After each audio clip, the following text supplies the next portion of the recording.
चल अपने सिलेबस में सिर्फ लिखा है पारद, महारस, उपरस और उनका सामान्य संबंध, बेसिक बेसिक परिचय है ना। ये सब आगे की ज्यादा दे नहीं रखे हैं, तो इसको तेज तेज पढ़ेंगे, ज्यादा सब चीजें याद नहीं करना है, ठीक है ना। इस बार ज्यादा दे नहीं रखा है अपने सिलेबस में। सबसे पहले पढ़ते हैं क्या, रसनात् सर्वधातु नाम रस इति विद्ये। ठीक है ना, ये किसकी परिभाषा है, रस या अ, रस शास्त्र वाले रस की परिभाषा है। ठीक है ना, पिछले साल ये श्लोक दिया था कि रसनात् सर्वधातु नाम रस इति विद्यते। ये किसके लिए कहा गया है, रस धातु के लिए, आहार रस के लिए, रसेंद्र के लिए, किसके लिए कहा गया है, तो याद रख लेना ये किसके लिए कहा गया है, रसेंद्र के लिए कहा गया है। ठीक है, मतलब बड़ा बेसिक से क्वेश्चन पूछ लिया था कि जो सारू दासु का अन्य सारी धातुओं का रसन करता है उसे रसेंद्र कहते हैं। ये कौन से वाले, आयुर्वेद में बहुत सारे रस होते हैं, ठीक है ना। पारद वाला रस है ये, पारद वाले रस के लिए ऑप्शन में रसेंद्र दिया था, बाकी के लिए रस आहार रस दिया था, रस दिया था, और एक रक्त धातु दिया था। ऐसे करके ऑप्शन दिए थे चार, और पूछा था कि ये वाला श्लोक रसनाथ सर्वधातु नाम रस इति भी, तो ये रसेंद्र के या पारद के लिए आया हुआ है। ठीक है ना, किसने दिया, रसतरंग ने। रस भक्षति सर्वलोहान इति रस, सारे के सारे लोहों का भक्षण करता है रस, इसलिए श्रेष्ठ होता है, रस कहते हैं इसको। ठीक है ना, जरा को, रुग को, मृत्यु को, इन तीन चीजों का नाश करता है, रसन करता है, इसलिए इसे रस कहते हैं या पारद कहते हैं। ठीक है ना, रसायन केवल जरा का नाश करता है, पारद जो होता है जरा, रुक और मृत्यु, इन तीनों को नाश करता है। शास्त्र के लिए क्या बोलते हैं, शिष्यते अनिनिति शास्त्रम। ठीक है, रस शास्त्र की परंपरा रुद्र अर्थात शिव को प्रथम विषय माना जाता है, सबको पता है भैया अपने को। ठीक है ना, 2 प्रकार की सिद्धि, 8 प्रकार की सिद्धि, नहीं याद रखना है। ठीक है ना, रस शास्त्र का उद्देश्य क्या होता है भैया, सिद्धे रसे करिष्यामि निर्दरिद्रम जगतम, नागार्जुन का श्लोक है, या रस समुच्चय भी बोलते हैं, कि जगत को निर्दरिद्र करना किसका, रस शास्त्र का उद्देश्य होता है। नाथ संप्रदाय आनंद करता, नहीं पढ़ना है भैया। रस शास्त्र के पितामह किसको बोलते हैं, नागार्जुन को बोलते हैं भैया, नागार्जुन का ग्रंथि में अपन मानते हैं, 1 2 3 नागार्जुन नहीं याद करना है। तो रसशाला कैसे बनाते हैं भैया, तो रसशाला का निर्माण ग्राम के बाहर पूर्व, उत्तर या ईशान कोण में बनाते हैं, सबको पता है भैया, पूर्व, उत्तर, ईशान कोण में इनका निर्माण करते हैं। ठीक है ना, किस किस दिशा में क्या क्या रहता है, तो अपन बचपन से पढ़ते आ रहे हैं भैया। उत्तर दिशा में क्या करते हैं भैया, उदीची में क्या होता है, चलिए यहाँ से चलो पूर्व चल करते हैं, हाँ। पूर्व, पूर्व में कौन, प्राची, अपन पूर्व को प्राची बोलते हैं ना, और प्राची क्या है, भैरव है, ऐसे अपन याद करते हैं, तो रस भैरव की स्थापना पूर्व में करते हैं। ठीक है ना, पश्चिम में क्या करते हैं, पश्चिम के लोग, पश्चिम मतलब क्या, वेस्ट, वेस्ट के लोग क्या करते हैं, बहुत ज्यादा धोने या बहुत ज्यादा हाइजीन रखते हैं, तो इसलिए पश्चिम में औषध प्रक्षालन केंद्र या औषध प्रक्षालन करते हैं। ठीक है ना, दक्षिण, दक्षिण में साउथ के लोग में क्या होता है, मारधाड़ होता है, या तो दक्षिण कर्ण आखिरी में आता है, तो इसमें पाषाण कर्म करते हैं या मर्दन कर्म करते हैं ना। तो मैंने बोला था कि माराकुटी या क्या बोले, मर्दन या पत्थर पाषाण से, ये सब साउथ की मूवी में माराकुटी बहुत ज्यादा होती है, पत्थर वत्थर फेंकना या मर्दन वर्दन माराकुटी होती है। ठीक है ना, उबे करके अपन ने याद किया था। उत्तर में जो होता है क्या करते हैं, वेदन कर्म करते हैं। ठीक है ना, तो पूर्व में रसभैरव की स्थापना, पश्चिम में औषध का प्रक्षालन, दक्षिण में अपन मर्दन या पाषाण कर्म करते हैं, और उत्तर में क्या करते हैं, वेदन कर्म करते हैं, ऐसा अपन ने देखा था। ठीक है, फिर आग्नेय कोण में अग्निकर्म करते हैं, नाम से ही है। नैऋत्य कोण में, ये नैऋत्य ऐसे आ रहा था, तो इसमें क्या करते हैं अपन, शस्त्र कर्म करते हैं। ठीक है ना, नैऋत्य में सेवक द्वारा शस्त्रकर्म किया जाता है। ठीक है ना, भृत्य द्वारा शस्त्रकर्म किया जाता है। वायु कोण में क्या करता है, वायु का शोषण का काम करता है, तो शोषण कर्म किया जाता है। और ईशान कोण में क्या किया था, ईशान, मैंने बोला था ईशान किशन को पहले खिलाते नहीं बेचारे को, 12th में था, तो ये चीजों का करता, संग्रह करता है ना। तो रस, रस सिद्ध हेतु वस्तुओं का संग्रह, और रस साधन हेतु पदार्थ का संग्रह है ना। तो ये संग्रह करने का काम, सारी की सारी चीजें इकट्ठे करने का काम कौन करता है, ईशान किशन करता था, ईशान करता था। ऐसे करके अपन ने 8 की 8 दिशाएं याद करी थी उस समय। रस वेश विशारद किसको बोलते हैं, आचार्य ज्ञानवान, दक्ष, शीलवान, गुणवान, सुचि होता है। ठीक है ना, धर्म इन सब का ज्ञान करके उसको अच्छा रस वेश क्या बोलते हैं, रस विशारद। ये रस, रस शास्त्र का चिकित्सक कौन होता है, जो दक्षवान हो, ज्ञानवान हो, शीलवान हो, गुणवान हो, सुचि हो, धर्म का ज्ञान रखता हो, सत्य वो पर आधारित हो, सबको पता है भैया। वसवराज जी, फिर काल याद रखना, वसलवाज जी 16वीं सदी का एक वेद्य और कवि था, कर्नाटक के लिंगायत मत के संस्थापक और प्रचारक कौन थे, वसवराज थे। फिर वेद्य के प्रकार, रस रत्न समुच्चय के अकॉर्डिंग कितने होते हैं, ये याद रखना है, 3 वेद्य के प्रकार होते हैं, पद्म हस्त वेद्य, अमृत हस्त वेद्य, दग्ध हस्त वेद्य, सिर्फ 3 याद रखना, रस रत्न समुच्चय ने 3 वेद्य बताए। अल्बेरुनु भारत में कब आया था, 11वीं सदी में, नहीं याद रखोगे। रस शास्त्र का सबसे प्राचीनतम ग्रंथ कौन सा है, कुब्जिका तंत्र है, कब आया था, 6ठी सदी में। ठीक है ना, वंग सेन आयुर्वेद प्रकाश रसशास्त्र से संबंधित है, पता ही है अपने को भैया, देखते हैं। फिर इसको ज्यादा ध्यान नहीं देना है क्योंकि सिलेबस में अपने को पुराना याद है, तो मुख्य मुख्य अपन याद करेंगे। पिछली बार ये वाला क्वेश्चन आया था, ठीक है ना, कि रस वाग्भट द्वारा लिखित ग्रंथ कौन सा है, रस रत्न समुच्चय, ऐसे करके आया था। तो एक क्वेश्चन यहाँ से 100% पक्का आएगा, ठीक है, लेकिन बहुत इजी देगा एमपीएससी में ना, याद कर लेते अपन। रस रत्नाकर या रसेंद्र मंगल किसने लिखा है, नागार्जुन ने लिखा है, ठीक है ना, 8वीं शताब्दी में आता है। योग रत्नमाला किसने लिखा है, सिद्ध नागार्जुन ने लिखा है भैया, अपने को ये भी पता है। रस हृदय तंत्र, तो मैंने बोला था किसमें अपना हृदय बसा हुआ है, गोविंद के पैरों में, ठीक है ना, तो भगवत गोविंद उपाध्याय। रस हृदय तंत्र किसके हृदय, हृदय में, अपने हृदय किस कहाँ बसा हुआ है, तो गोविंद जो भगवान कृष्ण होते हैं उनके पैरों में अपना क्या बसा हुआ है, हृदय बसा होता है। रसार्णव बचपन से अपने को रटा है, भैरवानंद योगी अर्णव जो होते हैं। गोरख संहिता गोरखनाथ ने। रसेंद्र चूड़ामणि, चार चीजें एक साथ याद करते हैं अपन, रसेंद्र चूड़ामणि, रस चूड़ामणि, रस चिंतामणि, रसेंद्र चिंतामणि, ठीक है ना, जब चारों एक साथ आ जाएगी तो वो करेंगे। रसेंद्र चिंतामणि ये क्या होता है भैया, आचार्य सोमदेव ने, ठीक है ना, आचार्य सोमदेव ने क्या लिखा है, रसेंद्र चूड़ामणि, ठीक है ना। अभी जब रस चूड़ामणि आएगा जो शंकर ने लिखा है, तो अपन देखेंगे ना कि शंकर 3 वर्ड का है तो वो रस में आ जाएगा खाली, और रसेंद्र जो ज्यादा वर्ड का रहा है ना, 4.5 4 उसमें सोमदेव आएगा, ऐसे कंफ्यूज नहीं होना। शंकर और सोमदेव ये दोनों किसमें आएंगे, चूड़ा चूड़ा में आएंगे। चिंता चिंता में डुंडुक नातर वो आएंगे जब चारों इकट्ठे हैं तो डिफरेंशियल डायग्नोसिस करेंगे, ठीक है ना। रसेंद्र चूड़ामणि अभी किसने लिखा है, सोमदेव ने। रस प्रकाश सुधा, तो मैंने बताया सुधा और यश दोनों मिलके कुपीपक को बना रहे थे ना, ऐसे मैंने देखा था। तो कुपीपक और रसायन के सर्वप्रथम ने अपनी बेच की सुधा और जूनियर यश दोनों मिलके क्या बना रहे थे, कुपीपक को बना रहे थे, ऐसा अपन याद करते थे। रस रत्न समुच्चय पिछले एमपीपीएससी 2022 का क्वेश्चन है, रस भागवत ने लिखा है 13वीं सदी में भैया। रस रत्नाकर अपन ने देखा, रस रत्नाकर पहला ऑप्शन आए तो अपने को क्या लगाना है, नागार्जुन लगाना है, लेकिन नागार्जुन नहीं दे रखा, तो एक और पुस्तक है रस रत्नाकर जो किसने लिखी है, नित्यनाथ ने लिखी है, वेरी इंपॉर्टेंट, किसने लिखी है, नित्यनाथ ने। तो रस रत्नाकर 2 पुस्तक हो गए अपने पास, एक नागार्जुन ने लिखी है, दूसरी नित्यनाथ ने लिखी है। रसाध्याय बुक में जो अध्याय का कंकाल या वो बना रहता है ना, पहली जन पे ऐसे याद रखना है ना, रस अध्याय, ठीक है ना, तो अध्याय का क्या बना रहता है, कंकाल बना रहता है, जिसको अप्रोक्सीमेटली अपन बोलते हैं, पहले पेज पे बना रहता है, ठीक है ना। रस पद्धति किसके, आचार्य बिंदु ने लिखी है। शाणंदर संहिता सबको पता है, शाणंदर ने लिखी। आनंद गंध, वेरी वेरी इंपॉर्टेंट, अमृत को समुद्र का मंथन करने में आनंद आता है, इसे अपन याद किया ना, तो मंथान भैरव किसने लिखा है, आनंद गंध ने लिखा है, ठीक है ना। सॉरी, आनंद गंध किसने लिखा है, मंथान भैरव ने लिखा है, आनंद गंध किसने लिखा है, मंथान भैरव ने ना, समुद्र को मथने में बड़ा आनंद उसको आ रहा था। रस ईश्वर दर्शन, ठीक है ना, रसेश्वर दर्शन या ईश्वर के दर्शन कब होते थे, आदि काल में होते थे, आजकल होते हैं क्या किसी को, किसी को नहीं। पुरानी कहानी अपन देखते थे, उसको भगवान ने इसने दर्शन दे दिया, इस रूप में दर्शन दे दिए, वो तो रसेश्वर दर्शन आदिनाथ में होते हैं। रस सार भिक्षु गोविंद पादाचार, नहीं याद रखना, भिक्षु गोविंद पादाचार का वही इंपोर्टेंट आएगा भैया। रस राज लक्ष्मी, लक्ष्मी माता किसकी पत्नी थी, विष्णुदेव की, तो विष्णुदेव लिखेंगे इसको।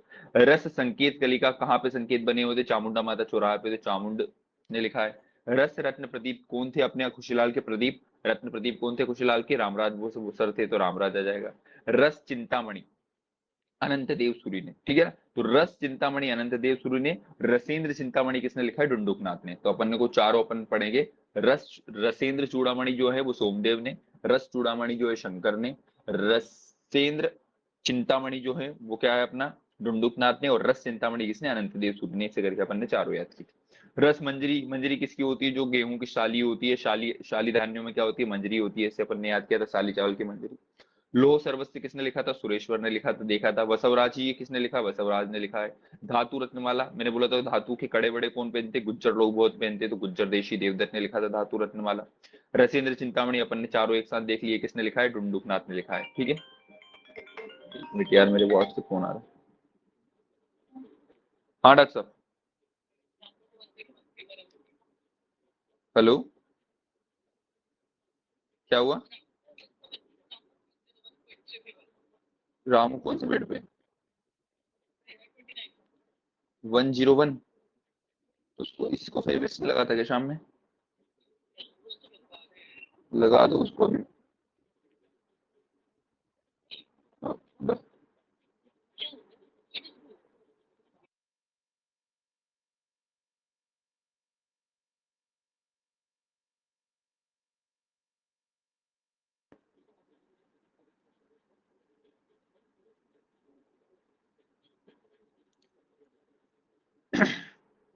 चलो।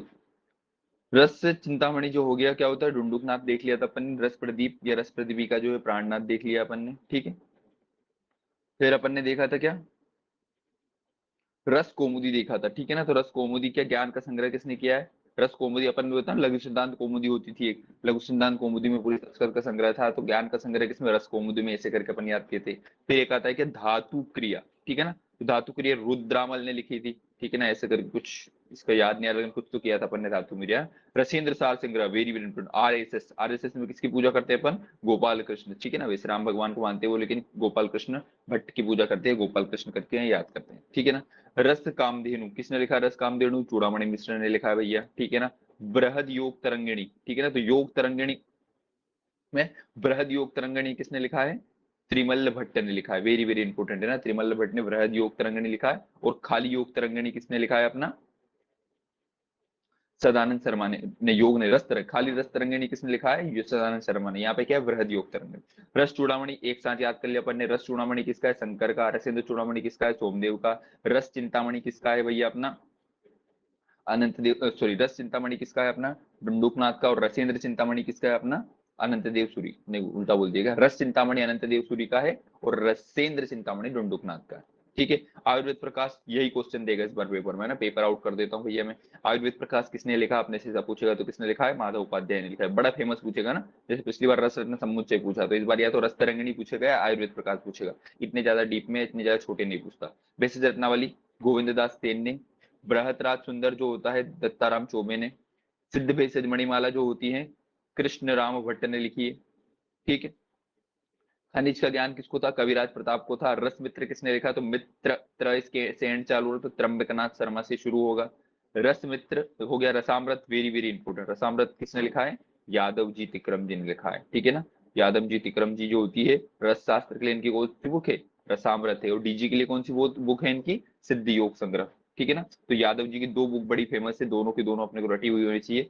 इन्होंने रस शास्त्र के लिए लिखी है रसामृत और डीजी के लिए लिखी है सिद्ध योग संग्रह, ठीक है ना। रस Tarangini, very very important question बनने आने के चांसेस है भैया, से सदानंद शर्मा ने लिखा है, ठीक है ना। तो सदानंद शर्मा को रस की तरंगे बहाती है, लुभाती है, और त्रिमल्ल भट्ट को योग की तरंगे बुआती है, ठीक है। फिर ये वाले इधर की इतने इंपॉर्टेंट नहीं है, क्योंकि नई नई बुक है, अभी 20वीं सदी की बहुत सारे लोगों ने लिख दी है। भारतीय रसशास्त्र किसने, वामन देश गण। तो भारतीय लोग रसशास्त्र में कुछ भी बनाने से पहले क्या गणेश जी की पूजा कर लेते हैं ना, तो भारतीय रसशास्त्र गणेश देश वामन ने। अभिनव जो अपन पढ़ते थे वो वाली जो होती है, सोमदेव शर्मा ने। पारस संहिता, वेरी वेरी इंपॉर्टेंट, इसलिए नाम से हो जाती है, पुस्तक तो इंपॉर्टेंट नहीं, लेकिन पारस संहिता किसने लिखी है, निरंजन गुप्त ने लिखी है, ठीक है। फिर कुपिपक्व रसायन निर्माण किसने लिखी है भैया, स्वामी हरिशणानंद, हरिशरणानंद ने लिखी है, ठीक है। बस विज्ञान नूतन धरी, नूतन ये सब नई नई वाली याद नहीं करना है, ठीक है ना। History of Hindu chemistry CP Ray ने लिखी है, इस ये नहीं आएगा, ठीक है। तो अपने इंपोर्टेंट इंपोर्टेंट जो अपन ने देख ली थी वो यही है अपनी, रस रत्नाकर रसेंद्र मंगल नागार्जुन ने लिखी है। योग रत्नमाला जो है अपनी किसने, सिद्ध नागार्जुन ने लिखी है। रस की सिद्धि या धातुवाद साथ व्याड मुनि ने लिखा है। रस हृदय तंत्र किसके हृदय में, गोविंद के पैरों में हृदय अपना बसता है। रसार्णव, अर्णव किसको, भैरवानंद योगी अपन ने देखा था। गोरख संहिता गोरखनाथ, रसेंद्र चूड़ामणि चारों एक साथ पढ़े अपन ने। रसेंद्र चूड़ामणि बड़ा है तो सोमदेव ने लिखा है। रस चूड़ामणि शंकर ने लिखा है। रसेंद्र चिंतामणि डुंडुकनाथ अपने को याद है। और रस चिंतामणि जो है किसने लिखा है, अनंतदेव सूरी ने। रस रत्न समुच्चय पिछले साल का क्वेश्चन है भैया, रसवाग भट्ट ने लिखा है। रस प्रकाश सुधाकर यशोधर भट्ट ने लिखा है। रस रत्नाकर, वैसे तो रस रत्नाकर नागार्जुन ने लिखा है, लेकिन नागार्जुन ऑप्शन में नहीं हो तो नित्यनाथ लगाएंगे अपन। रस अध्याय जो होता है, अध्याय का कंकाल होता है तो कंकाल योगी। रस पद्धति आचार्य बिंदु ने लिखी है। आनंद कंज जो होता है मंथान भैरव ने लिखा है। रसेश्वर दर्शन आदिनाथ ने लिखा है। रससार बिच्चू गोविंदाचार्य ने। रसराज लक्ष्मी विष्णु ने लिखी है, विष्णुदेव ने। रस संकेत कलिका चामुंडा माता चौराहे से चामुंडा ने लिखा है। रस रत्न प्रदीप रामराज सर थे अपने, तो रामराज ने लिखा है। रस चिंतामणि अपन ने देख लिया। रस मंजरी शालीनाथ ने। लोह सर्वस्व जो होता है आचार्य सुरेश्वर ने लिखा है, ठीक है ना। वसवराज, ये वसवराज ने। धातु रत्नमाला, धातु रत्न को रत्न बना के कौन पहनते थे, गुज्जर लोग पहनते थे, गुज्जर देशी देवदत्त आ जाएगा। रसेंद्र चिंतामणि डुंडुकनाथ। रस प्रदीप, रस प्रदीपिका प्राणनाथ ने लिखी है। रस कौमुदी ज्ञानचंद शर्मा ने। धातु क्रिया रुद्रामल ने। रसेंद्र सार संग्रह आरएसएस करके देखा गोपाल कृष्ण भट्ट ने। रस कामदेव चूड़ामणि मिश्र ने। वृहद योग तरंगिणी त्रिमल्ल भट्ट ने। रस चूड़ामणि शंकर ने, ठीक है। आयुर्वेद प्रकाश, वेरी वेरी इंपोर्टेंट आएगा इस बार, माधव उपाध्याय ने। और क्या बोलते हैं, रस मित्र त्र्यंबकनाथ शर्मा ने। और रसामृत लिखी है यादव जी तिक्रम जी। यादव जी तिक्रम जी की दोनों बुक बड़ी इंपोर्टेंट है। यादव जी तिक्रम जी ने रसामृत लिखी है रसशास्त्र के लिए, और सिद्ध योग संग्रह लिखी है किसके लिए, डीजे के लिए।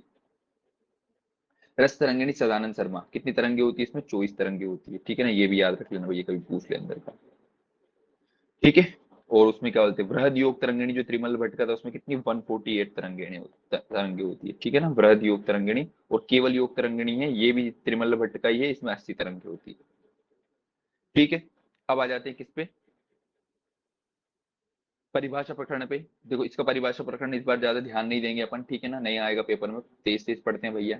तो परिभाषा प्रकरण में सबसे पहले तो धन्वंतरी भाग रुद्र भाग पढ़ लेते हैं, जो अपन किससे क्या लेते हैं वो नहीं याद रखेंगे। धन्वंतरी भाग जो होता है, अगर सिद्ध रस सिद्ध तेल या घृत, रस तेल घृत इन सबका अगर सिद्ध भाग लेना है तो अपन बनाने का क्या ले लेंगे, आधा काट लेंगे, जीएसटी आधा काट लेंगे या एसटीडी आधा काट लेते हैं, ऐसे अपने देखा था, ठीक है ना। तो तेल घृत और जीएसटी घृत तेल और सिद्ध रस जो होता है ये होता है क्या, 50 पैसे पर मिनट, या 50 आधा करते तो आधा ले लेंगे। कौन कौन सा अपन, सेवन सप्तलोह और वटक चूर्ण, ये 1/7 भाग लेंगे, जो पेपर में आएगा अवलेह, अवलेह कितना लेते हैं अपन, 1/8 भाग ले लेंगे, ठीक है ना। तो ये क्या बन गया अपना धन्वंतरी भाग, किसका किसका अलग अलग। अगर अपने को तेल घी या कोई रस बनाना है, सिद्ध रस बनाना है, तो उसका आधा अपन ले लेंगे धन्वंतरी भाग के रूप में। सप्तलोह नाम में ही सप्त है तो उसका 1/7 भाग ले लेंगे। और अवलेह, अवलेह अ से चालू हो रहा है तो कितना ले लेंगे अपन, 1/8 भाग ले लेंगे, ठीक है। रुद्र भाग व्यापारियों से जो अपन लेते हैं, कितना लेते हैं भैया, 1/11 भाग ले लेंगे, सबका रटना है, ठीक है। फिर अपन पंचलवण देखते हैं भैया, पंचलवण कौन कौन से होते हैं, तो सोवरचल सौंदव वेड़ ओदभिज सामुद्र ऐसा चरक बोलते हैं। ओदभिज की जगह क्या, रोमक की रख, रोमक लवण रख दिया किसने, रस तरंगिणी, ये याद रखेगा ना। तो रस तरंगिणी ने किया चरक के ओदभिज की जगह रोमक लवण रख दिया, इतना अपने को याद रखना। लवण त्रिक में क्या आ जाता है भैया, सिंधुज रूचक पाक क्या आ जाता है, नहीं याद रखो, नौसादर औसद लवण। पंचगव्य अभी देख के आए अपन डीजी में, वापस से मेहनत नहीं करेंगे। पंचामृत अभी डीजी में अपन देख के आए भैया, क्या बोलते हैं, क्षीर त्रय कौन कौन से होते हैं ये भी अपन देख के आए। अर्क वट अपन ने चरक का देखा था वहां पे, ठीक है ना, अर्क अश्मंतक स्नूही क्षीर वो चरक का क्षीर त्रय था। और अर्क वट और स्नूही ये किसका है, रस तरंगिणी का क्षीर त्रय होता है ना। अर्क का दूध निकाल लो, वट का दूध निकाल लो, स्नूही का दूध निकाल लो, ठीक है ना। ये जो होता है क्षीर त्रय धातु मारणार्थ काम आता है। बाकी चरक का तो अर्क अश्मंतर स्नूही अपने को पता है, वो चरक सूत्र एक में भी दे रखा है हमने।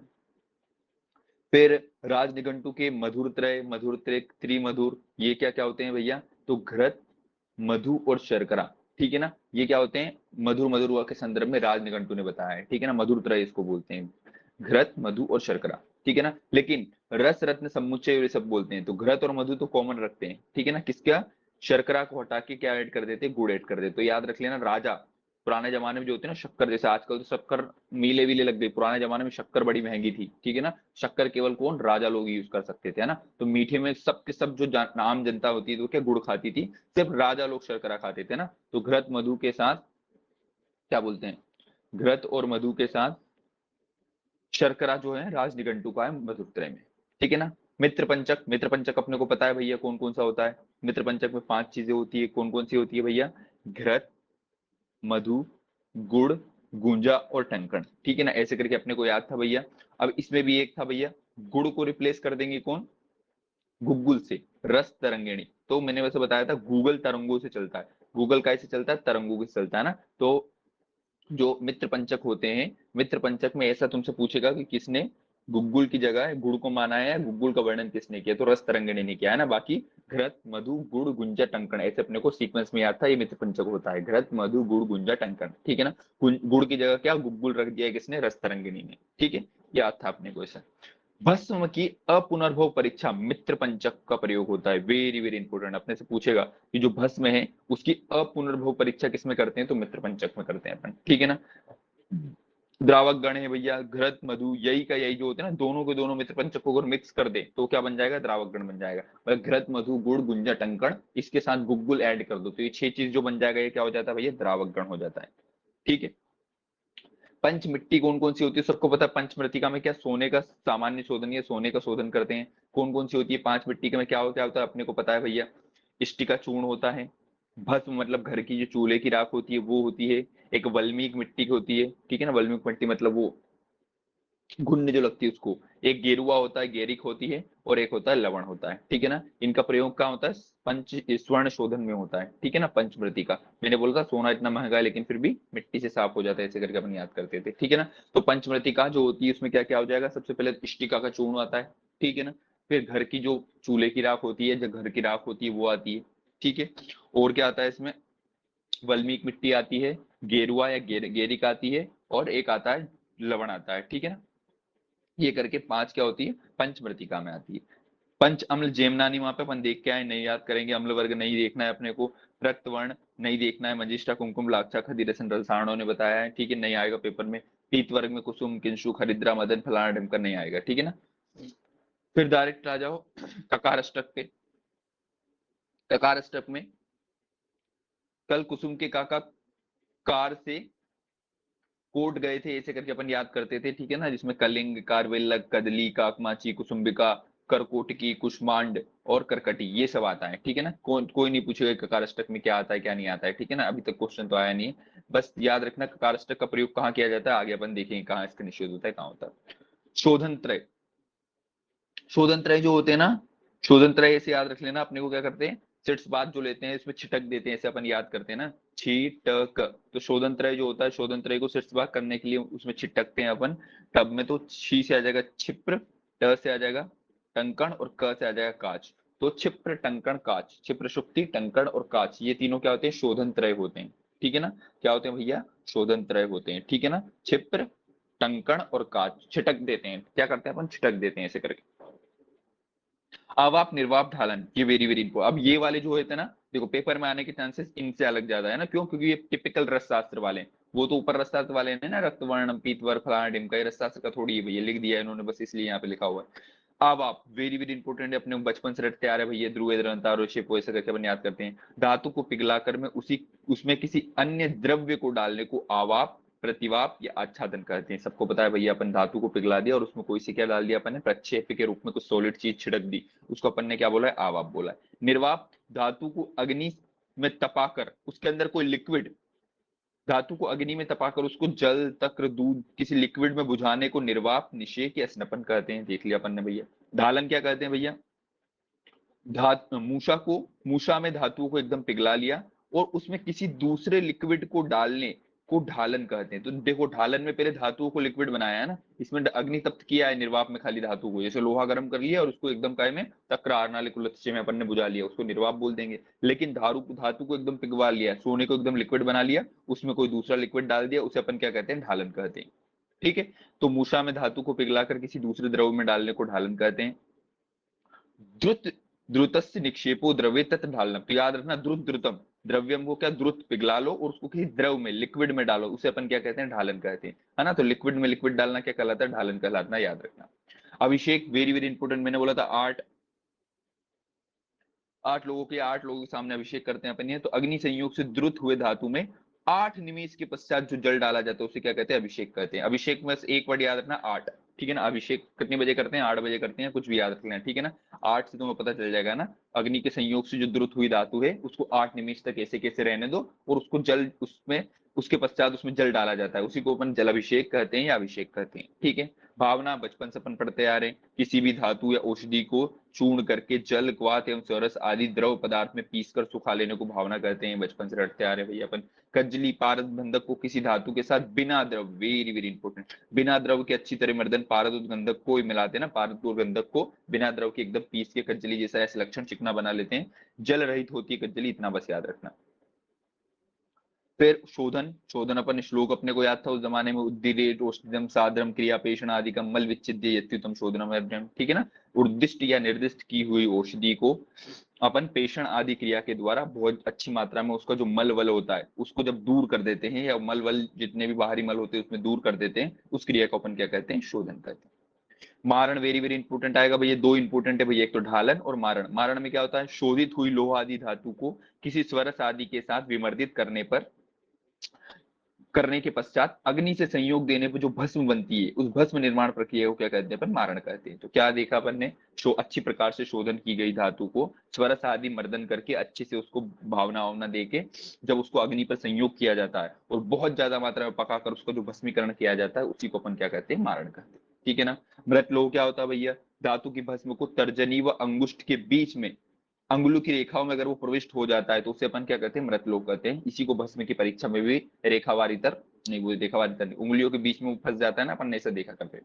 अमृतीकरण, अमृतीकरण क्या होता है, लो लो लो धातुओं की भस्म बनाने में उसमें शेष दोषों को दूर करने के लिए जो संस्कार किया जाता है उसे अमृतीकरण कहते हैं। Very very important. अमृतीकरण में गुण में तो वृद्धि होती है, लेकिन वर्ण में क्या होती है, हानि होती है। अभ्रक को करते हैं अपन, है ना, अभ्रक का जब अमृतीकरण करते हैं अपन प्लस वरस और इन सबसे, तो गुण में तो बड़ी अच्छी वृद्धि हो जाती है, लेकिन इसके वर्ण या कलर में हानि हो जाती है। तो इस वर्ण में की हानि जो हुई है, इसको दूर करने के लिए अपन क्या करते हैं, लोहितीकरण करते हैं।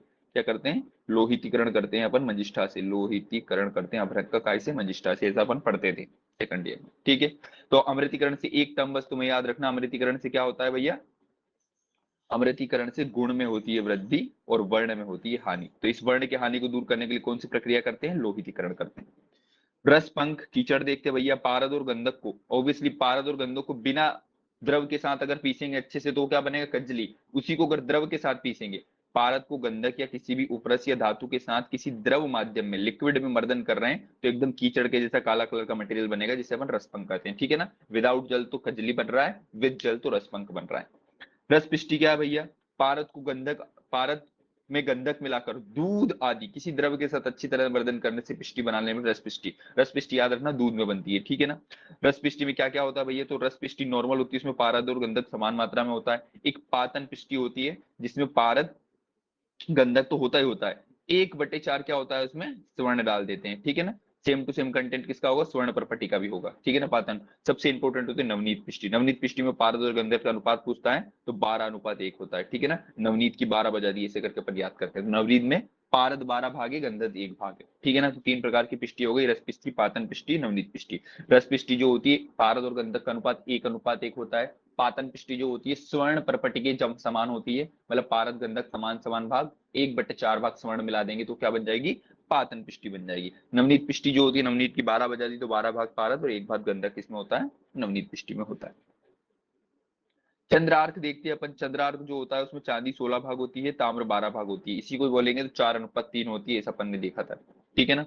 फिर घोष कृष्ट ताम्र बंकनाल, ठीक है ना।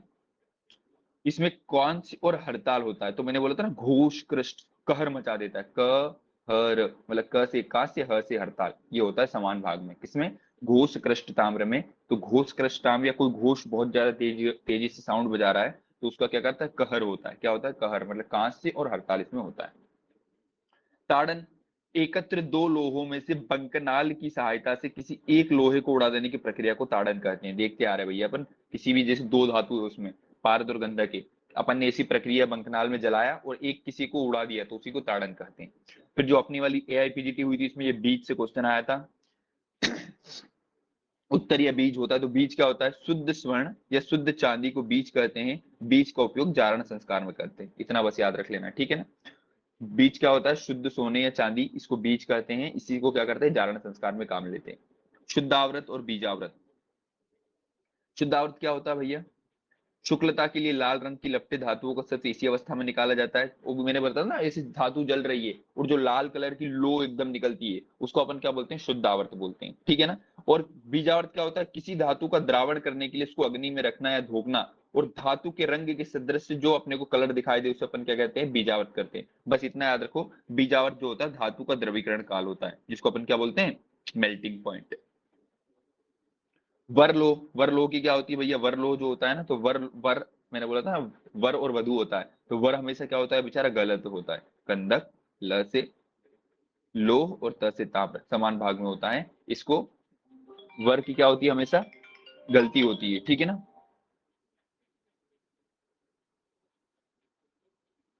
परमपिता में क्लास ले रहा हूँ, क्या, हाँ तबीयत ठीक है, बेटर है, क्लास ले रहा हूँ, बाय।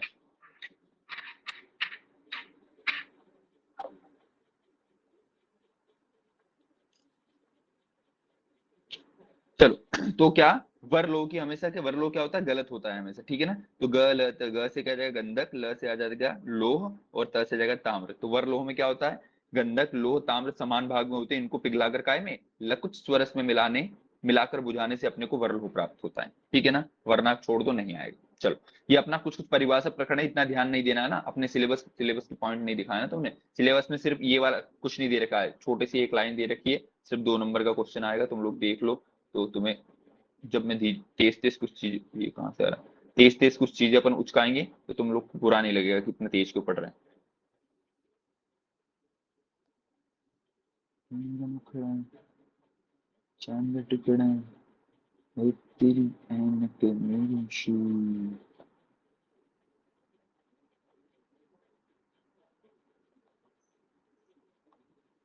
अरे नीचे क्यों नहीं हो रहा भाई?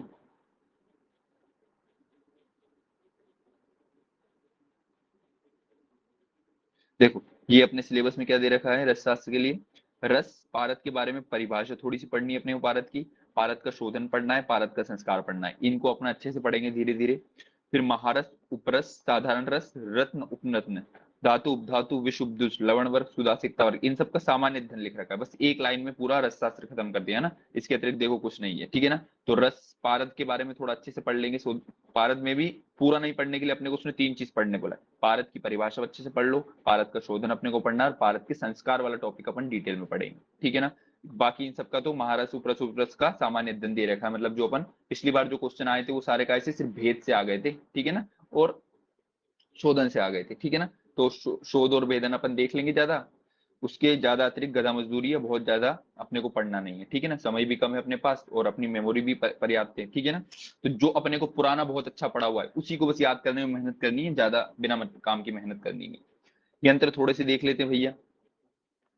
यंत्र रसो नियंत्रते येन यंत्र कथ्यति, जिस साधन के द्वारा पारद को नियंत्रित किया जाता है उसे यंत्र कहते हैं अपन, ठीक है ना। कौन बोलता है? आनंद कंद। बार बार मैं ऐसे लिखता था यूपीजी के टाइम की, आनंद कंद भूल जाते ना किसने लिखा। तो आनंद कंद आनंद काय में आता है, समुद्र मथनी में आते तो मंथान भैरव ने लिखा। ऐसा अपन देखते थे भैया। रसायणव भैरवानंद योगी ने लिखा है, ऐसा अपन देखते थे। यंत्र एक परम रहस्य क्षण भर में पारद का बंधन कर देता है, ऐसा एक यंत्र की परिभाषा उन्होंने दे रखी थी। किसने कितने यंत्र यंत्र की संख्या बताई है? तो अपने को सिर्फ रस रत्न समुच्चय की याद रखनी है, 32 होती है, ठीक है ना। इसके अतिरिक्त अपने को किसी की याद नहीं रखनी है, नहीं पूछेगा अपने से, ठीक है ना। या तुम्हें ज्यादा कीड़ा अगर काट रहा तो रस्तरंगणी 20 माना है, थोड़े कम माने, ठीक है।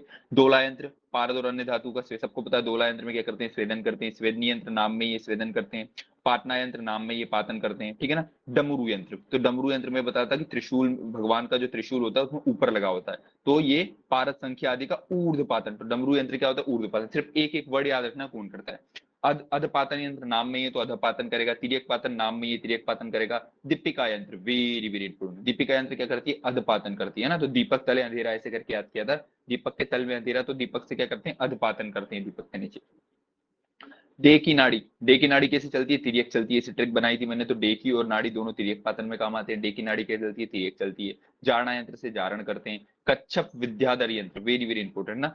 कच्छप यंत्र जो होता है ना, कछुआ जा रहा है तो कछुआ जा रहा है ऐसे करके अपन याद करते हैं। तो कछुआ से क्या करते हैं अपन? जारण कर्म करते हैं, ठीक है ना। विड़ का जारण, गंधक का जारण, ये सब जारण कर्म करते हैं, ठीक है ना। विद्याधर यंत्र वेरी वेरी इंपॉर्टेंट।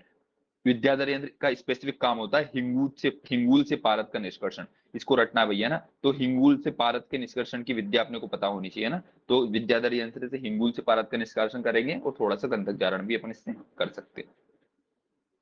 सोमानल यंत्र से क्या करते हैं भैया? सोमानल यंत्र से अपन क्या करते हैं? जारण कर्म करते हैं इससे भी, ठीक है ना। मैंने फिर ब्रह्मास्त्र बताया था। अगर तुम्हें नहीं याद है कि किससे क्या करते हैं तो आंख बंद करके जारण लगा देना। क्यों? क्योंकि 90% यंत्र से पारद का जारण कर्म ही किया जाता है, ठीक है ना। जो याद आ जाए तो ठीक है, वरना क्या लगा देना है? आंख बंद करके। फिर पढ़ते हैं गर्भ यंत्र। तो मैंने बताया था कहाँ पे गर्भगृह कहाँ पे? सोमनाथ मंदिर में। तो सोमनाथी ताम्रपस का निर्माण कैसे करते हैं? गर्भ यंत्र से करते हैं, ठीक है।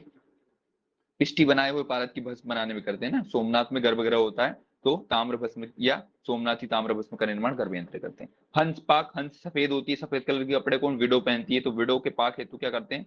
विड के पाक, है ना। विडो मतलब विड आएगा ना। विड पाक के लिए कौन सी?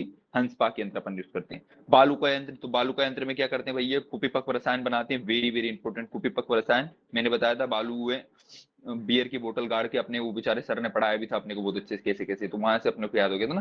भारत के गोलक का पाक भी इसी में करते हैं भैया। किसमें? बालूका में। बालूका में गोला छुपा देंगे, ये करेंगे ऐसे करके। फिर अच्छा, ये एक साथ याद किया था ने, बालूका यंत्र, लवण यंत्र और नालिका यंत्र। बालन करके ट्रिक बनाती हैं, और बालन में क्या करेंगे? बालन, अपने बालम होता है ना, उसको बालन पढ़ लेंगे। और बालन के साथ क्या पीते हैं अपन? बियर पीते हैं। और बियर से क्या बनाते हैं? कुपी पक्व रसायन। तो इन तीनों में कुपी पक्व रसायन, कुपी पक्व रसायन आ जाएगा, ठीक है।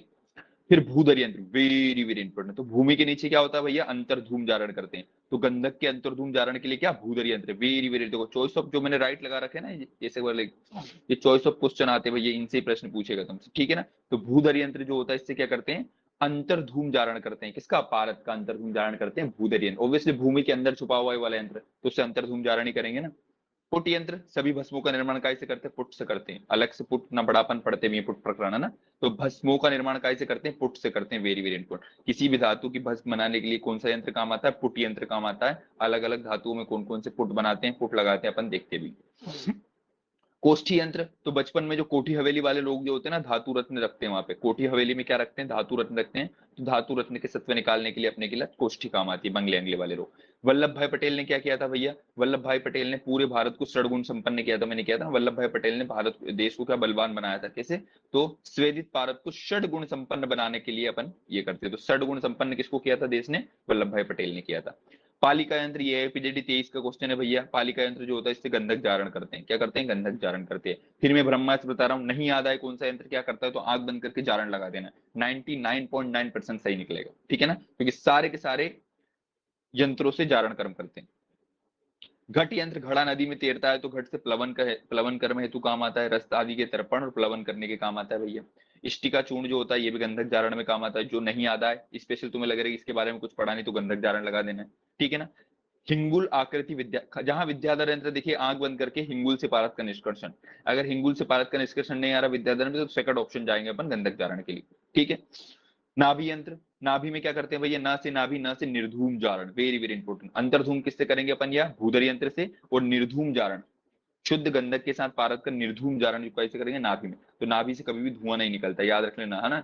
नाभि से क्या नहीं निकलता? धुआं नहीं निकलता। मुंह से, नाक से, कान से, इन सबसे धुआं निकल सकता है। नाभि में छेद होता ही नहीं बेचारा, तो गोला ब्लाइंड ओपनिंग है, ऐसा करके याद रखना। तो नाभि से क्या धुआं नहीं निकलता कभी जिंदगी में।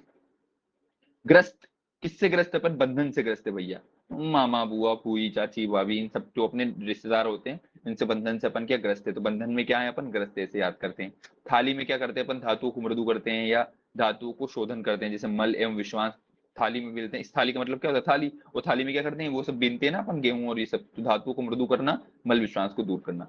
धूप यंत्र, धूप में सबके सब क्या हो जाते हैं? द्रवित हो जाते हैं। तो जरणा द्रव्य साधने, द्रवित चीजों के जारणा किसमें करते हैं? धूप यंत्र। धूप में सब क्या बन जाते हैं? द्रव बन जाते हैं। कंदुक, कंदुक का मतलब बॉल होता है। बॉल खेलते हैं तो पसीना आता है, तो स्वेदन यंत्र होता है। खल्व यंत्र तीन प्रकार के होते हैं भैया, है ना। तब तक खल्व यंत्र और ये भी नीचे देखेंगे अपन, ठीक है ना। वेरी वेरी मतलब सारे के सारे अपन ने देख लिए, इसमें से कुछ ही अपने को याद करना है, ठीक है ना। ज्यादा मगज मंजन नहीं करना। सिलेबस में एग्जैक्ट यंत्रों के बारे में दे नहीं रखा है।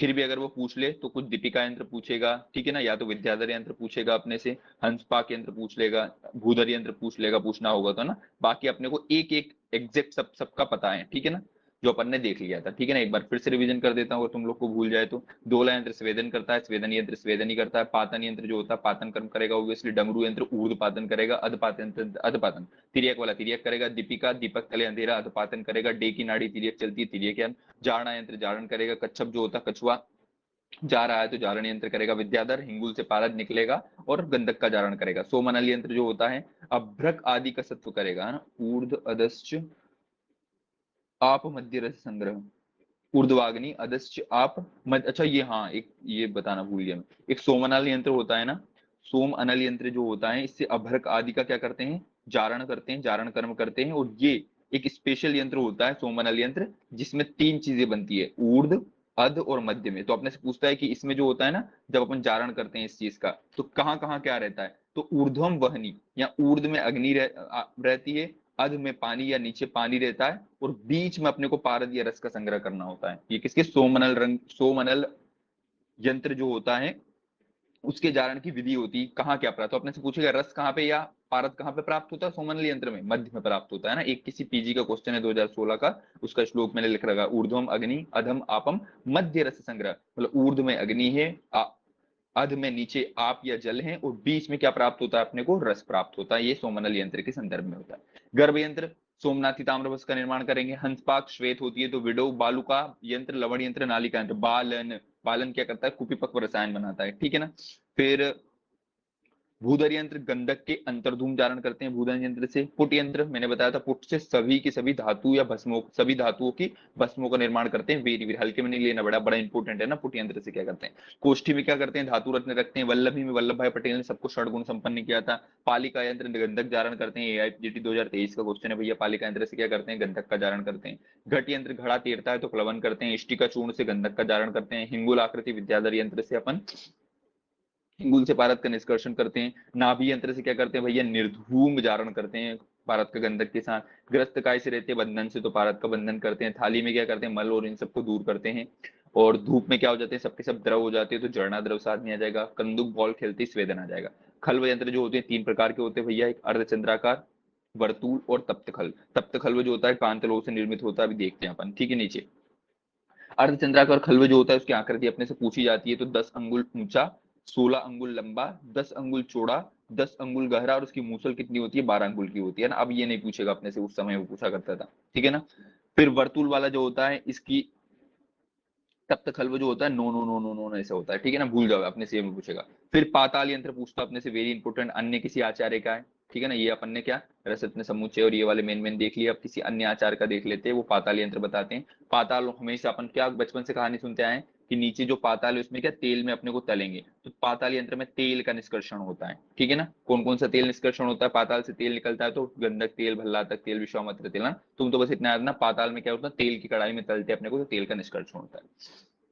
पीठर, पीठर यंत्र में त्रिवंग का शोधन करते हैं, पता है त्रिवंग क्या होता है, अपना यौवन होता है भैया, यौवन, यशत, वंग और नाग, ठीक है ना, इनका क्या करते हैं, शोधन करते हैं। तुला यंत्र में क्या करते हैं, गंधक हड़ताल, छोड़ो इतना डिटेल में नहीं पूछेगा। एक मृदंग यंत्र होता है, इसमें कृत्रिम हिंगुल से पारद का निष्कर्षण करते हैं। रौद्र यंत्र बस याद रखो, रौद्र यंत्र क्या होता है, किसी भी चीज को धूप में रख देना, उसको रौद्र यंत्र कहते हैं। टंकण का शोधन इस ऐसी विधि से करते हैं। इन्हें 2010 में आया था कि रौद्र यंत्र क्या होता है, फिर 4 ऑप्शन दे रखे थे कि उसको ऐसे जलाना, ऐसे करना, सिंपल धूप में रखना, ये क्या होता है, रौद्र यंत्र होता है, ठीक है।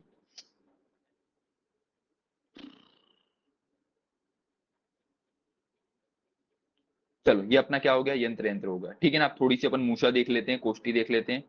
पुट भी है, और ये बहुत है यार, पारद फिर यहाँ से अपना जो सिलेबस है वो तो यहाँ से चालू हो रहा, अभी तो अपन बकवास पढ़ रहे हैं सब। चलो मूषा पढ़ लेते हैं फटाफट। कितनी प्रकार की मूषा होता है, इससे ज्यादा अंदर से क्वेश्चन नहीं देगा। मूषा होती है 17, याद यही करना है, बाकी सब अपन बोनस में पढ़ते हैं, ठीक है ना।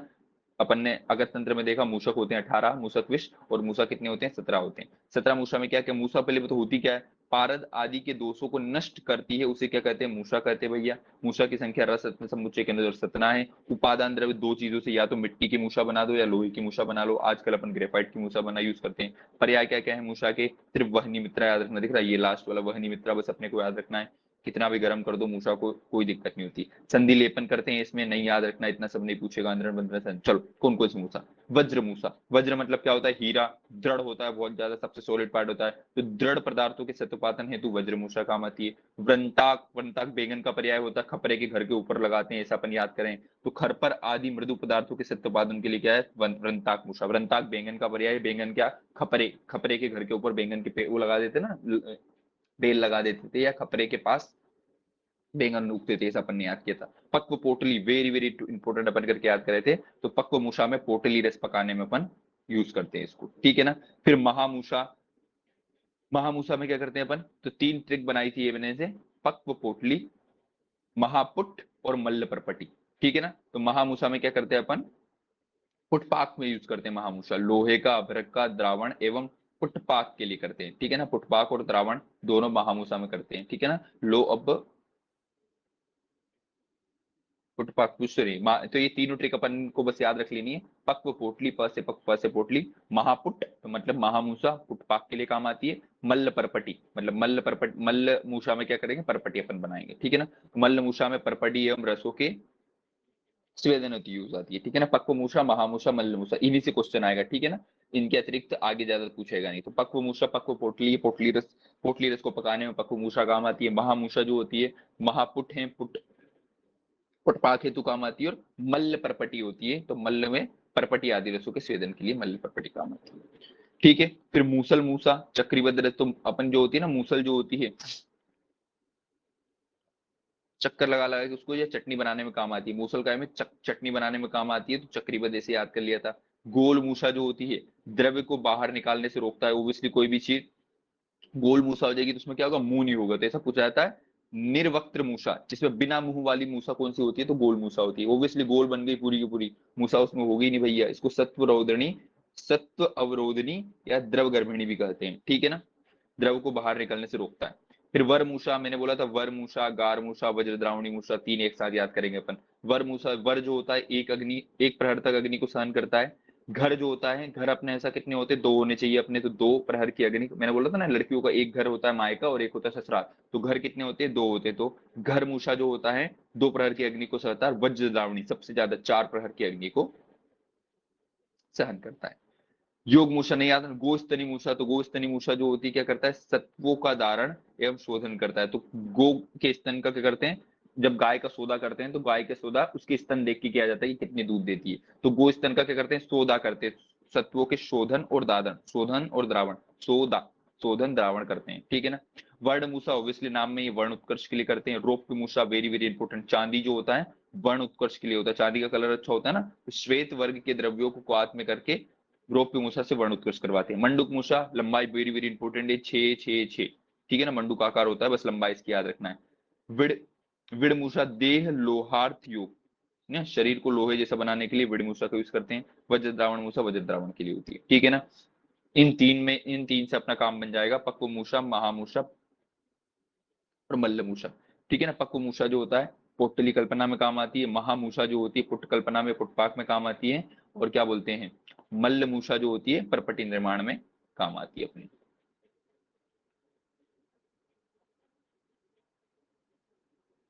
ठीक है। मुद्रा डाट कैसे लगाते नहीं याद रखना है, कोष्ठी पे आ जाओ डायरेक्ट। अभी अपन ने क्या पढ़ लिया, मूसा मूसा पढ़ लिया, अपन कोष्ठी पढ़ते। कोष्ठी कितने प्रकार की होती है, चार प्रकार की होती है भैया। तीव्र अग्नि के लिए एक विशिष्ट भट्टी, जो पुराने जमाने में इसे चलाते थे, भट्टी जो होती थी ना उसको अपन क्या बोलते हैं, कोष्ठी बोलते थे। किसके लिए काम आती है, सत्व पातन के लिए काम आती है ना, सत्व पातनार्थ पातितम विशुद्ध ऐसे करके श्लोक आता था। इसके लिए कौन कौन सी होती है भैया, अंगार कोष्ठी, पाताल कोष्ठी, गार कोष्ठी और मूसा कोष्ठी। अंगार कोष्ठी जो होती है ना, तो अंगराज कर्ण से अपन याद करते हैं, अंगराज कर्ण का जीवन क्या था, बड़ा कठिन था, तो अंगराज, तो अंगार कोष्ठी राजस्थ प्रमाण की होती है, और क्या, कठिन द्रव्यों के सत्पातन के ना, क्योंकि अंगराज कर्ण का जीवन क्या था, बहुत कठिन था, ठीक है। पाताल में से बच के आ गया, या पाताल बाल में से, पाताल जो होता है एक बालिश से गहरा और मधु पदार्थों का सेवन, ना कंफ्यूज नहीं होना, पाताल में कठिन नहीं, पाताल में मधु द्रव्यों का शोधन करेंगे। गार कोष्ठी very very, choice of question कहीं से बनेगा तो घर कोष्ठी में से बनेगा ना, तो मृष्ट लोह विनाशनी, शोधित लोहे का आदि, तो मैंने बोला था ना, साइकिल से मैं याद करवाता हूँ कि घर में जो होते हैं ना लोहे की साइकिल छत पे पड़ी पड़ी, अपन ऐसा होता है कि एक चीज अपन ने कोई खरीद ली साइकिल वाइकल तो लगा हो जाता है, उसको बेचते तो है नहीं, जैसे मेरी साइकिल छत पे रखे रखे सड़ गई थी। तो मृत लोह विनाशनी, लोहा जो होता है ना कहाँ मर जाता है, घर पे रखे रखे मर जाता है, क्योंकि सब लोग अपन आ गए उज्जैन में भैया, गाड़ी वाड़ी ले ली, साइकिल घर पे ही रखी रहेगी, साइकिल को जगह नहीं थी तो घर वालों ने छत पे रख दिया, तो छत पे बारिश लग लग के सड़ सड़ के क्या हो गई, मृत लोह विनाशनी, ऐसे अपन करके याद करते थे। मूसा कुष्ठ ये भी मृत द्रव्यों का शोधन करते हैं, ठीक है ना, तो दो बस याद रखना, कठिन द्रव्यों का सत्पातन कैसे करते हैं, और मृत लोह विनाशिनी, शोधित आदि जो लोहे हैं इनकी भस्म बनाने के लिए कौन सी कोष्ठ यूज करते हैं, गार कोष्ठ यूज करते हैं, ठीक है। बंकनाल क्या होता है, जिससे चूल्हे में अपन वो जो हवा मारते थे ना, बंकनाल या धोकनी बोलते हैं। एक अरत्नी प्रमाण की नली के अन्य 5 अंगुल नली जोड़ के बनाते हैं, मुंह से फूककर अग्नि को तीव्र करते हैं। ताड़न कर्म में भी प्रयोग करते हैं ना, ताड़न कर्म अपन ने देखा था, एक धातु में से दूसरी धातु को उड़ाना, उसको क्या बोलते हैं, ताड़न कर्म बोलते हैं। ताड़न कर्म किसी बंकनाल की सहायता से किया जाता है, ठीक है। ये अपना कोष्टी कोष्टी हो गया, इसको भी ध्यान नहीं देना। अब बनाते हैं पुट, पुट पे भी ज्यादा ध्यान नहीं देना भैया, ठीक है ना। पुटपाक जो होता है तो क्या होता है भैया, धातुओं की भस्म बनाने के लिए अपन यूज करते हैं। कितने पुट होते हैं, तो संख्या बस याद रखना, 10 प्रकार के पुट होते हैं अपने पास, ठीक है ना। रस आदि द्रव्याणाम पाकानाम प्रमाण ज्ञानम पुट, जो रस आदि द्रव्य होते हैं रस शास्त्र में, उनके पाक का ज्ञान जिसके द्वारा हो, या पाक में लगने वाली अग्नि के मान को सूचित कराने का जो माध्यम होता है, उसे क्या कहते हैं, पुट कहते हैं। आजकल तो इलेक्ट्रिक फर्निश आ गया अपने पास, ये पायरोमीटर यंत्र होता है, इसका इस्तेमाल इनकी जगह अपन इलेक्ट्रिक फर्निश का यूज अपन करते हैं, ठीक है ना। श्लोक अपने से पूछ रहा है, रस आदि द्रव्याणाम पाका नाम प्रमाण ज्ञान, रस आदि द्रव्यों का कितने समय में या कितने प्रमाण में या कितने समय में उसका पाक होगा, इसके प्रमाण का ज्ञान कौन करता है, तो पुट करवाता है, श्लोक दे सकता है वो, ठीक है ना। नेष्टो न्यून अधिकम पाकम सुपक्व हितोषणम, वो पाक कैसा होना चाहिए, न ज्यादा न्यून न ज्यादा अधिक, एकदम सुपक्व रूप से होना चाहिए, उसी को अपन क्या बोलेंगे, पुट बोला, मतलब ऐसी संख्या में पुट लगाए। कौन कौन से पुट होते हैं भैया, महापुट होता है सबसे बड़ा, फिर गजपुट होता है, फिर अर्ध गजपुट होता है, फिर वराह पुट होता है, कुक्कुट पुट, कपोत पुट, गोबर पुट, भांड पुट, बालुका पुट, भूदर पुट, लावक पुट, ऐसे ऐसे होते हैं। कुछ कुछ देखना है ज्यादा इसमें। पहले यू जब अपन पीजी की तैयारी करे थे तो एक पुट का अपन रटते थे कि किसमें किसका करेंगे, ये करेंगे। अभी इतना ध्यान नहीं देना है, ठीक है ना, ना इतना अपने पास समय है, ना अपने सिलेबस में उसने पुट लिख रखा है।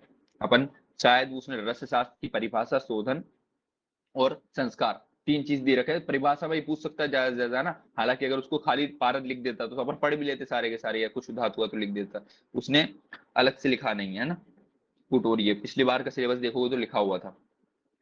तो महापुट जो होता है द्विहत, तो मैंने बोला था महात्मा गांधी दो, क्या बोलते हैं, महान लोग दोनों हाथ दिखाते, हाँ महा ऐसे याद करते थे ना, कोई अगर महान आदमी आया है तो बालकनी से खड़े होके ऐसे दोनों हाथ दिखाते अपने को, क्या बोलते हैं कि आओ आओ ऐसे करके, है ना।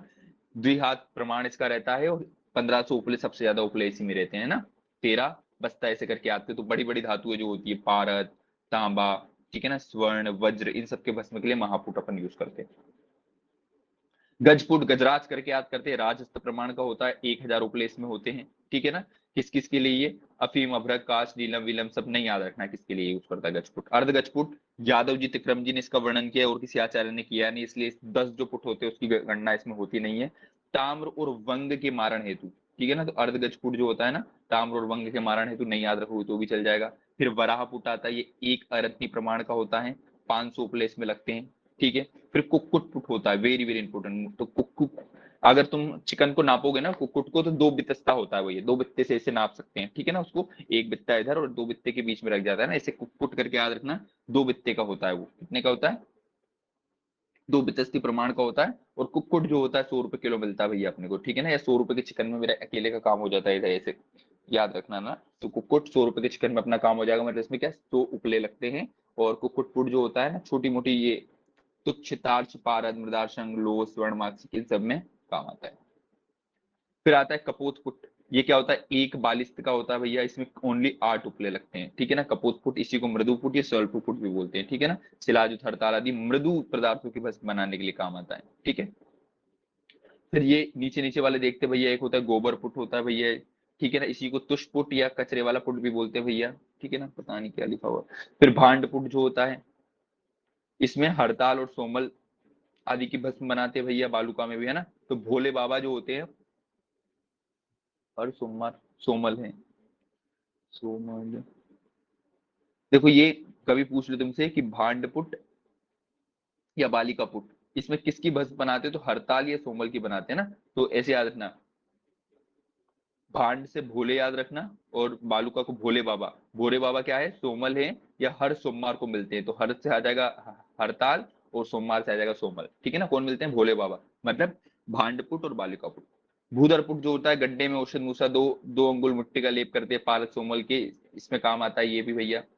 और लावक पुट, सब, हाँ तुमसे ऐसा पूछ सकता है सबसे छोटा जो पुट होता है वो कौन सा होता है, तो लावक पुट होता है भैया। सिर्फ इसमें एक तुष, तुष मतलब क्या होता है, भूसा जो जलाते हैं ना जिससे अपन, भूसा जो होता है ना यार, गांव में जिसे जलाते हैं उसको तुष बोलते हैं। अनाज के उपज जाते हैं, उसके बाद सिर्फ एक पल तुष में लावक पुट बन जाता है, ठीक है ना। अत्यंत मृदु द्रव्यों की भस्म बनाने के लिए अपना लावक पुट काम आते हैं। सबसे छोटा पुट कौन सा है, लावक पुट है भैया अपने को, ठीक है ना।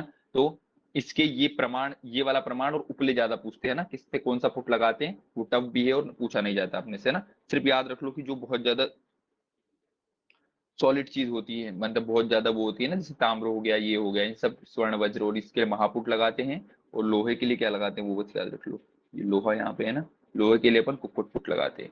इधर लिखा होगा ना नीचे कहीं, अभ्रक वाला लिखा होता है वहीं से देता है। चलो, पुट की संख्या सामान्यतः 10 से 1000, सॉरी 10 से 100 पुट का प्रयोग किया जाता है। अभ्रक के लिए स्पेशल दे रखा है रसरत्न समुच्चय ने, कि अगर अभ्रक का तुम्हें रसायन कर्म में यूज करना है तो 100 से 1000 पुट का प्रयोग करेंगे। अगर इसका वाजीकरण कर्म में यूज करना है तो 10 से 500 पुट का प्रयोग करेंगे, ठीक है ना। ये स्पेशल लिखा हुआ है, ठीक है ना। एक पुट भस्म के लिए, और 3 पुट, अच्छा सोमल के लिखा है, सोमल का एक पुट से ही क्या बन जाती है, भस्म बन जाती है, ठीक है ना। शंख, शुक्ति, कपर्द, इनके 3 पुट में क्या बन जाती है, भस्म बन जाती है, ठीक है ना। स्वर्ण और रजत के लिए कितने 10 फुट लगाने पड़ते हैं। ये सब छोड़ो, इतना सब नहीं पूछेगा इस बार, ठीक है ना। स्रोत के आधार फुट, चंद्रपुट, सूर्यपट, ये आ जाओ, वेरी वेरी इंपोर्टेंट। यहाँ से अगर उसको क्वेश्चन पूछेगा तो ये पूछेगा भस्म की 5 परीक्षा कौन कौन सी होती है भैया, निम्नलिखित में से कौन सी भस्म की परीक्षा या किसकी परीक्षा कौन सी करते हैं, ऐसा पूछा जाता है ना। तो सबको पता है वारीतर, जल में तैरना चाहिए भस्म। रेखापूर्ण, जो उंगलियों में अपनी फाइन रेखाएं होती है ना, उनमें क्या भस्म घुस जाना चाहिए। अपुनर्भव, ऐसा नहीं कि भस्म बना दिया और अगले दिन पानी में रख दिया तो धातु बन गई पुराना। निरुत्त होना चाहिए, उत्तम होना चाहिए, ठीक है ना। तो फिर ये नहीं पूछता कि कौन कौन सी, ये तो पूछ ही लेगा कि निम्नलिखित में से भस्म की परीक्षा, ये पूछता है कि अवामी परीक्षा कौन सी भस्म की होती है, अम्ल परीक्षा, निर्धूम परीक्षा किसकी होती है, वारितर परीक्षा किसकी होती है, ठीक है ना। तो देखो अवामी, ठीक है ना, तो अवामी जो होती है, वामी मतलब वमन होता है ना, और वमन कौन करती रहती थी, अपने स्वाति करती थी हमेशा उल्टी। तो स्वाति करके अपन ने याद किया था स्वर्णमाक्षिक और ताम्र। स्वाति, स्व से स्वर्णमाक्षिक, त से ताम्र, ये अवामी परीक्षा इसकी करते हैं। अम्ल परीक्षा जो होती है, अम्ल परीक्षा में ताम्र और स्वर्णमाक्षिक में तुथ्य ऐड करेंगे, ठीक है ना। तो जब स्वाति वमन करती तो अपन बोलते हैं ना, स्वाति तू क्या पी ले, अम्ल पी ले या नींबू पानी पी ले या नींबू पी ले, ऐसे करके ना। तो स्वाति तू क्या पी ले, नींबू पानी पी ले, ऐसे करके अपन याद करते थे। फिर निर्धूम, very very choice of question होगा, हड़ताल की क्या करते हैं, निर्धूम परीक्षा करते हैं। हड़ताल की जो भस्म परीक्षा करते हैं वो कैसे करती है, निर्धूम परीक्षा की जाती है, वेरी इंपोर्टेंट है, यहीं से प्रश्न आएगा भैया, निर्धूम परीक्षा किसी करते हैं, हड़ताल की करते हैं, ठीक है ना। फिर वारितर परीक्षा लोह भस्म हेतु श्रेष्ठ होती है भैया, अनपसुनम मध्यम, लोहे की भस्म की अगर परीक्षा करना है तो क्या उसको पानी में डाल दो, ठीक है ना। तो वारितर परीक्षा किसकी करते हैं, लोहे की व्यक्ति। बाकी निश्चंद्र परीक्षा किसकी करते हैं, महंगी धातुओं की। स्वर्ण, रजत, माक्षी के विशेष रूप से अभ्रक के लिए निश्चंद्र परीक्षा करते हैं। अपन जब अभ्रक पढ़ेंगे तो वहां भी देखेंगे अभ्रक की भस्म की कैसी परीक्षा होती है, निश्चंद्र परीक्षा होती है। निरुक्त परीक्षा सभी धातु भस्मों की निरुक्त परीक्षा करते हैं, स्पेशली रौप्य की निरुक्त परीक्षा करते हैं भैया, ठीक है ना। तो निरुक्त परीक्षा किसकी करते हैं, सारी की सारी आठों के आठों धातु, सॉरी 9 की 9 धातुओं की परीक्षा निरुक्त करते हैं, ठीक है ना। तो अवामी स्वाति, स्वर्णमाक्षिक ताम्र, अम्ल किसको देंगे, स्वाति तू अम्ल ले, तो स्वर्णमाक्षिक ताम्र में तुथ ऐड कर देंगे। निर्धूम परीक्षा वेरी वेरी इंपोर्टेंट, अगर एक क्वेश्चन अगर उसको एग्जामिनर को बनाएगा तो क्या बनाएगा, निर्धूम परीक्षा किसकी करते हैं, तो हड़ताल की करते हैं। निर्धूम परीक्षा किसकी करते हैं भैया, हड़ताल की करते हैं, अपने को रटा हुआ है फर्स्ट ईयर से, सेकंड ईयर से, सॉरी जब भी दीजिए अपना था। वारितर परीक्षा किस जल में डुबोने किसकी, लोहे लोह भस्म की श्रेष्ठ परीक्षा होती है। अनपसु मंजना नाम ऐसे करके आता है, वारितर परीक्षा होती है उसकी होती है, ठीक है ना। निश्चय तो देख लिया अपन। चलो अब जो अपने एक्चुअल सिलेबस जो अपना एमपीपीएससी का चालू होता है वो अपन पढ़ेंगे। पहला यहाँ से चालू करते हैं पारद, ठीक है ना। अब ध्यान से अपने को याद करते करते जाना है। पारद में भी क्या दिया है, 3 चीज आप सिलेबस में दिए, पारद की परिभाषा, पारद का शोधन और पारद के संस्कार। इन 3 में अपने को विशेष काम करना है, बाकी अपने को तेज तेज पढ़ना है, ठीक है ना। जल पी लेता हूँ, उसके बाद करते हैं चालू पारद।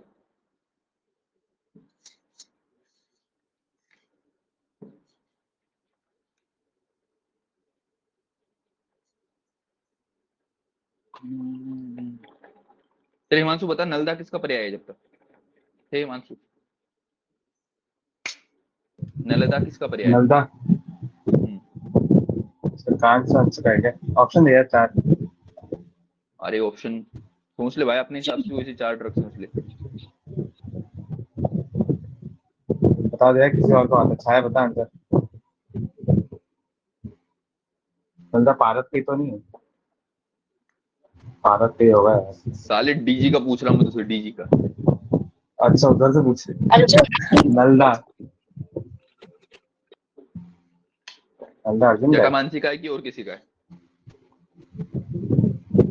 हाँ जटामांसी का होगा यार, नलदा होता है, ये अर्जुन बोल रही है, ये गलत बोल रही है। बता दे यार, आंसर तो बता। जटामांसी का होता है। चल भारत पढ़ते हैं भाई।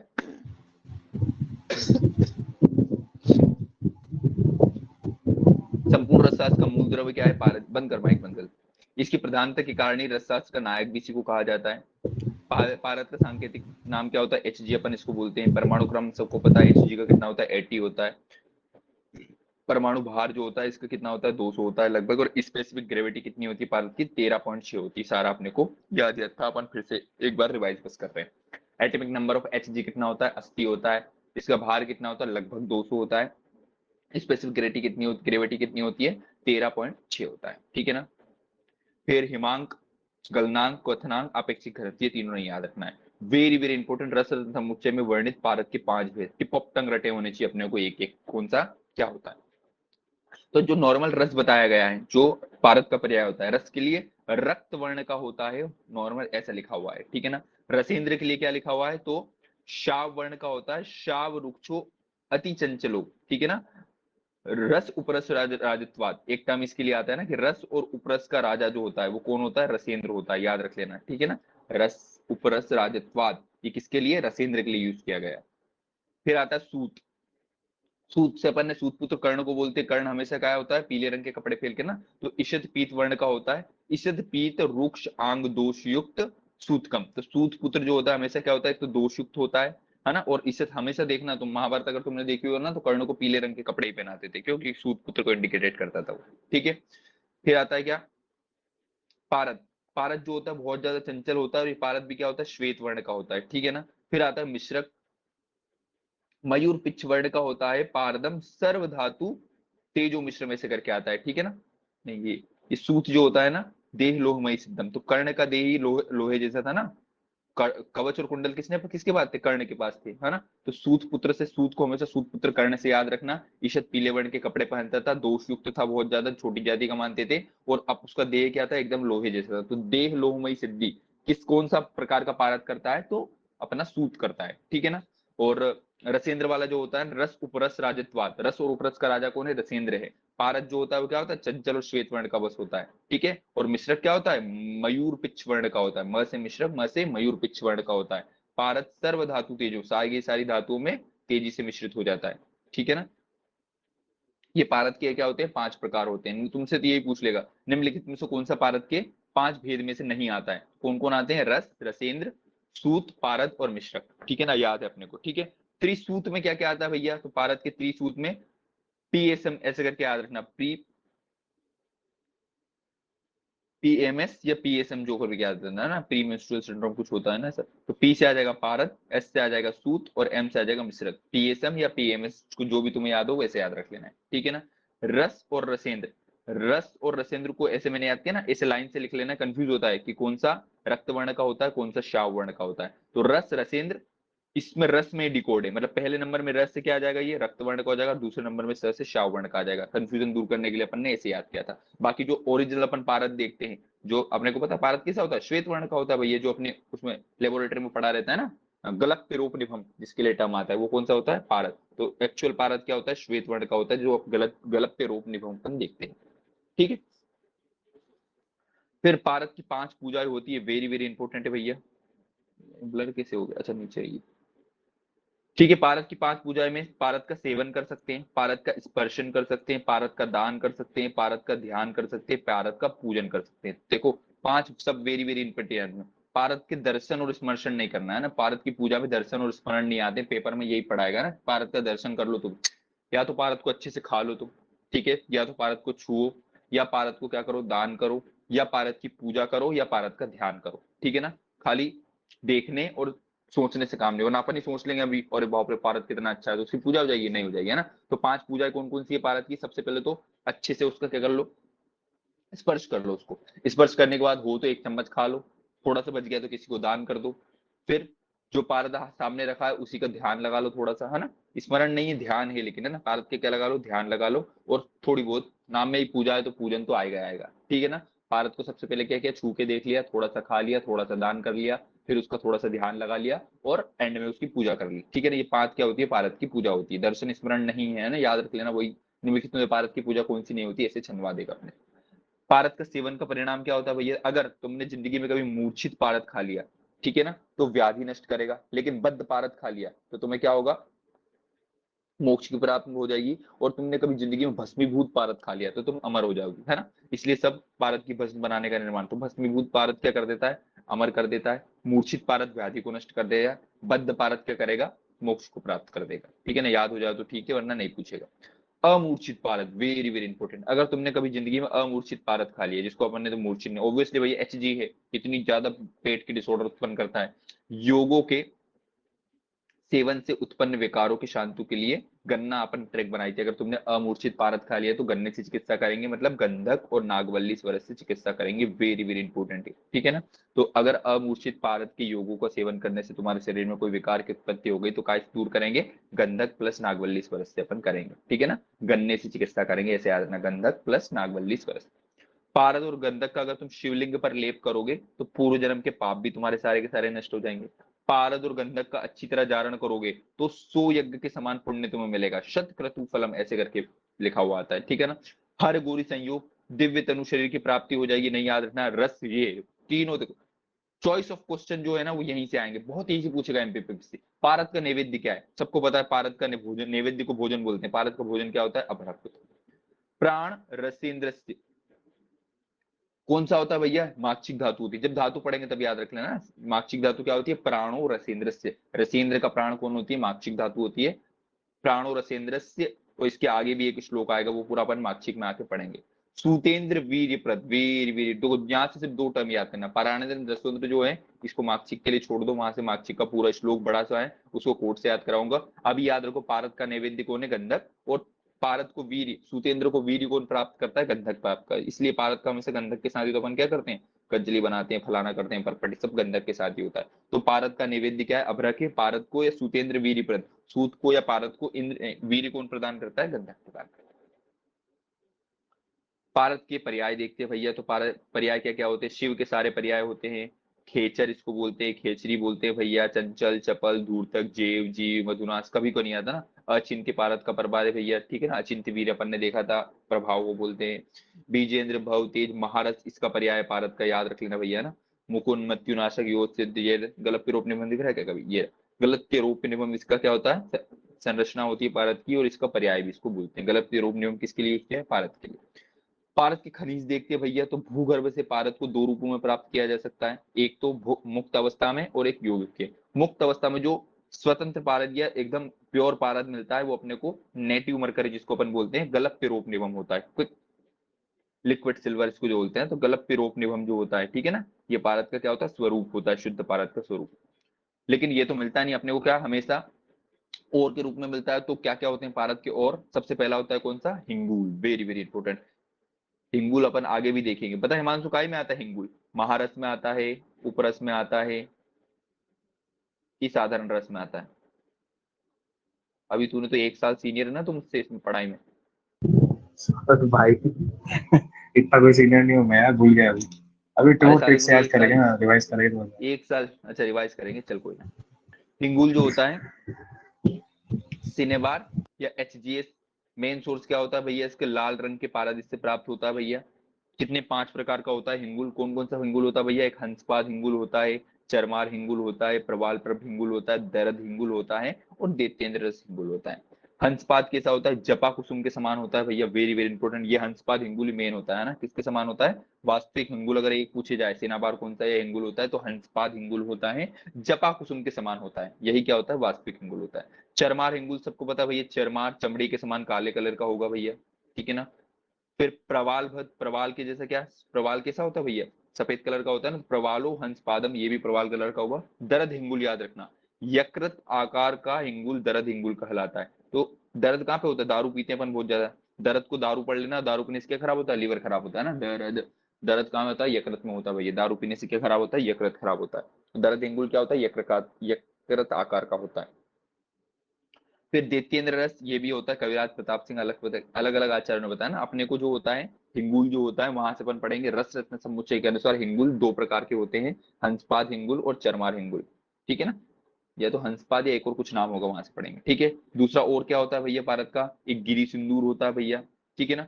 HgO होता है, वो Hg क्या है, S है। हिंगुल ये HgO होता है। ब्रिक और 2 प्रकार के, कैलोमल जो होता है ये भी भारत का होता है, लिविंगस्टोनाइट, बार्सेनाइट, मेट्रोटाइट, फोहो और एरेंजन, फलाना ढिमका, कुछ याद, हिंगुल बस याद रखना अपने को ना, भारत से हिंगुल की प्राप्ति। क्योंकि अपन ने मॉडर्न वाला ये तो मरकरी के लिख दिए सारे उसने, कैलोमल और ये, और अपने को तो ये वाले याद करने ना अपने वाले। चलो अब देखते हैं क्या, रस रत्न समुच्चय जो ग्रंथ है मेन रसराज का, उसके संक्षिप्त परिचय दे रखा है थोड़ा थोड़ा, कि इसके लेखक कौन है? रसवाक भट्ट। एमपीपीएससी 2022 में आया है भैया कि रसरत्नमुच्चय या रसवाक भट्ट ने कौन सा ग्रंथ लिखा है? रसरत्नमुच्चय। 13वीं सदी का कुल 30 इसमें अध्याय हैं। 1 से 11 अध्याय का ये सूत्र स्थान है, जिसमें पहले अध्याय में रस और पारद का वर्णन किया गया है, दूसरे अध्याय में जो है महारस का वर्णन किया गया है, तीसरे में उपरस उपरस, कुछ याद नहीं रखना है, ठीक है ना। ऐसे करके पूरा चैप्टर में क्या क्या है ये सब दे रखे हैं। अब आ जाओ वेरी वेरी इंपॉर्टेंट चीज में, पारस के दोष और प्रभाव। सिलेबस में नहीं दे रखा है, लेकिन फिर भी अपन याद करने की कोशिश करते हैं, क्योंकि अपने को पहले से ही याद है। ये tip of tongue upon MTR रट लेंगे, क्यों? क्योंकि अपने सिलेबस में टर्म दे रही है उसने, पारद की परिभाषा के साथ साथ पारद का शोधन अपने को पढ़ना पड़ेगा। पारद के दोष और प्रभाव देखते तो पारद में दोष मिलाया किसने? महादेव जी ने बोला इंद्र के कहने पे कि भैया इस पारद में थोड़ा दोष मिला, अगर पारद इतना शुद्ध रहेगा भगवान शिव तो ये सब लोग अमर हो जाएंगे यार, मेरी फाइल निपटा देंगे, मेरे अमर होने का कोई मतलब ही नहीं रहेगा। तो रस रत्न समुच्चय ने मुख्य इसके 3 दोष बताए हैं, जो आगे फर्दर डिवाइड होकर 12 दोष बन जाते हैं, ठीक है ना। रस तरंगिणी ने 8 दोष बताए हैं, देखेंगे अपन कौन कौन से हैं। आयुर्वेद प्रकाश ने तो 20 बता दिए भैया, 8 महादोष और 12 ऐसे करके। चलो मेन जो 3 दोष अपने को रटने हैं वो कौन से होते हैं भैया? एक होता है नैसर्गिक दोष होते हैं, जो फर्दर 3 पार्ट में डिवाइड होते हैं। यौगिक दोष होते हैं, जो फर्दर 2 पार्ट में डिवाइड होते हैं। और औपधिक या कंचुक होते हैं, जो फर्दर 7 पार्ट में डिवाइड होते हैं, ठीक है ना। 7 और 5 ऐसे करके टोटल दोष कितने होते हैं? 12। तो रस पारद के दोष पूछे जाए तो 3, पारद के कुल दोष पूछे जाए तो 12। ये रस समुच्चय का अपने को याद रखना है, ठीक है। नैसर्गिक या प्राकृतिक दोष में क्या क्या होते हैं भैया? विष, वहनी, मल, ऐसा करके अपन याद करते हैं। विष से क्या होती है? ऑब्वियसली अगर विष युक्त पारद है तो उससे मृत्यु हो जाएगी। वहनी, आग से क्या लगेगा? ताप लगेगा, संताप हो जाएगा। और मल, मल से क्या आ गया? मल से मल, मल से मूर्छा हो जाएगी, ठीक है ना। बहुत ईजी, अपन बचपन से पढ़ते आ रहे हैं। पारद के नैसर्गिक दोष या प्राकृतिक दोष। विष से क्या होती है? मृत्यु होती है। विष, वहनी से क्या होता है? संताप होता है। मल से क्या होती है? फिर यौगिक के कंचुक दोष में या तो उसमें पारद में नाग मिला सकते हैं या वंग मिला सकते हैं, ठीक है ना। तो नाजा कुआ करके अपन याद करते हैं भैया, ठीक है। तो नागज वाले में अगर योग होगा तो जड़ता आ जाएगी बॉडी में, और वंग कुआ ऐसे करके अपन याद रखते हैं। वंगज वाले में कुआ, कु से कुष्ठ और आद्यमन, है ना। तो नाजा कुआ, वंग कुआ ऐसे करके अपन देखें, है ना। और फिर इसकी चिकित्सा भी देखेंगे आगे। तो नाजा गुहा और वंकुआ हैं ऐसे करके ये चारों इसकी चिकित्सा वाला कोड भी यहाँ लिखा हुआ है। आगे जब इसकी चिकित्सा देखेंगे तो वहां पे अपन क्या बोलते हैं, चिकित्सा क्या है, इसका शोधन देखेंगे तो वहां पे भी अपन डिकोड इसको कर लेंगे, ठीक है ना। याद रखना। चलो ये वाला जो है नहीं याद रखो भैया, अपना औपदिंग के सप्तकुंचिक दोष याद थे अपने को पहले, परपटी, पाटनी, भेदी, द्रावी, मलकारी, अंधकारी, ध्वांची ऐसे करके याद करते हैं ना। पप्पा, भेदा, मलंदा, धरा ऐसे करके कुछ अपन याद करते थे। इसमें बस ये शुरू वाले 3 याद रख लेना, परपटी, पाटनी, भेदी, पप्पा, भेदा ऐसे करके, या पप्पा, भेदा, भगवा करके याद रखना। परपटी जो होता है भूमिज होता है, पाटनी जो होता है गिरिज होता है, और भेदी जो होता है वारिश होता है, ठीक है ना। ऐसा पूछा जाता है ना। तो परपटी, पाटनी, भेदी लाइन से पप्पा, भेदा अपन करके याद करेंगे। 4 इसकी ट्रिक थी यार, लिखा नहीं है क्या कहीं? नहीं लिखा। पप्पा, भेदा। पापा ने भेदा, पापा हम्म, ने भेदा मल को अंधेरे में ध्वज से। हाँ यही ऐसे करके कुछ ट्रिक थी, है ना। तो पप्पा ने भेदा किसको? मल को अंधेरे में ध्वज से। तो भगवा शुरू का बस याद रखना, भगवा याद रखना है, ठीक है ना। फिर 2 नाग वाले, 2 वंग वाले ऐसे होते हैं। तो परपटी वाला जो होता है ना वो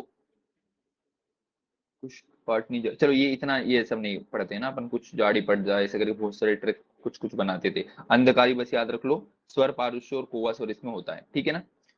फिर आ जाओ अपन चिकित्सा, वेरी वेरी इंपॉर्टेंट ये है, तो यहाँ से अपना सिलेबस में दे रखा है, ये अपने को बड़े अच्छे से याद रखना है, ठीक है ना। तो पारद का शोधन कैसे करते हैं? तो पारद में चूना मिलाना है और 3 दिन तक मर्दन करना है, ठीक है ना। उसके में एक भाग क्या मिलाना है? उसके बाद लहसुन मिलाना है और आधा भाग मिलाना है सिंधव। और जब तक वो कृष्ण वर्ण का ना हो जाए तब तक क्या करते रहना? मर्दन करते रहना है, ठीक है ना।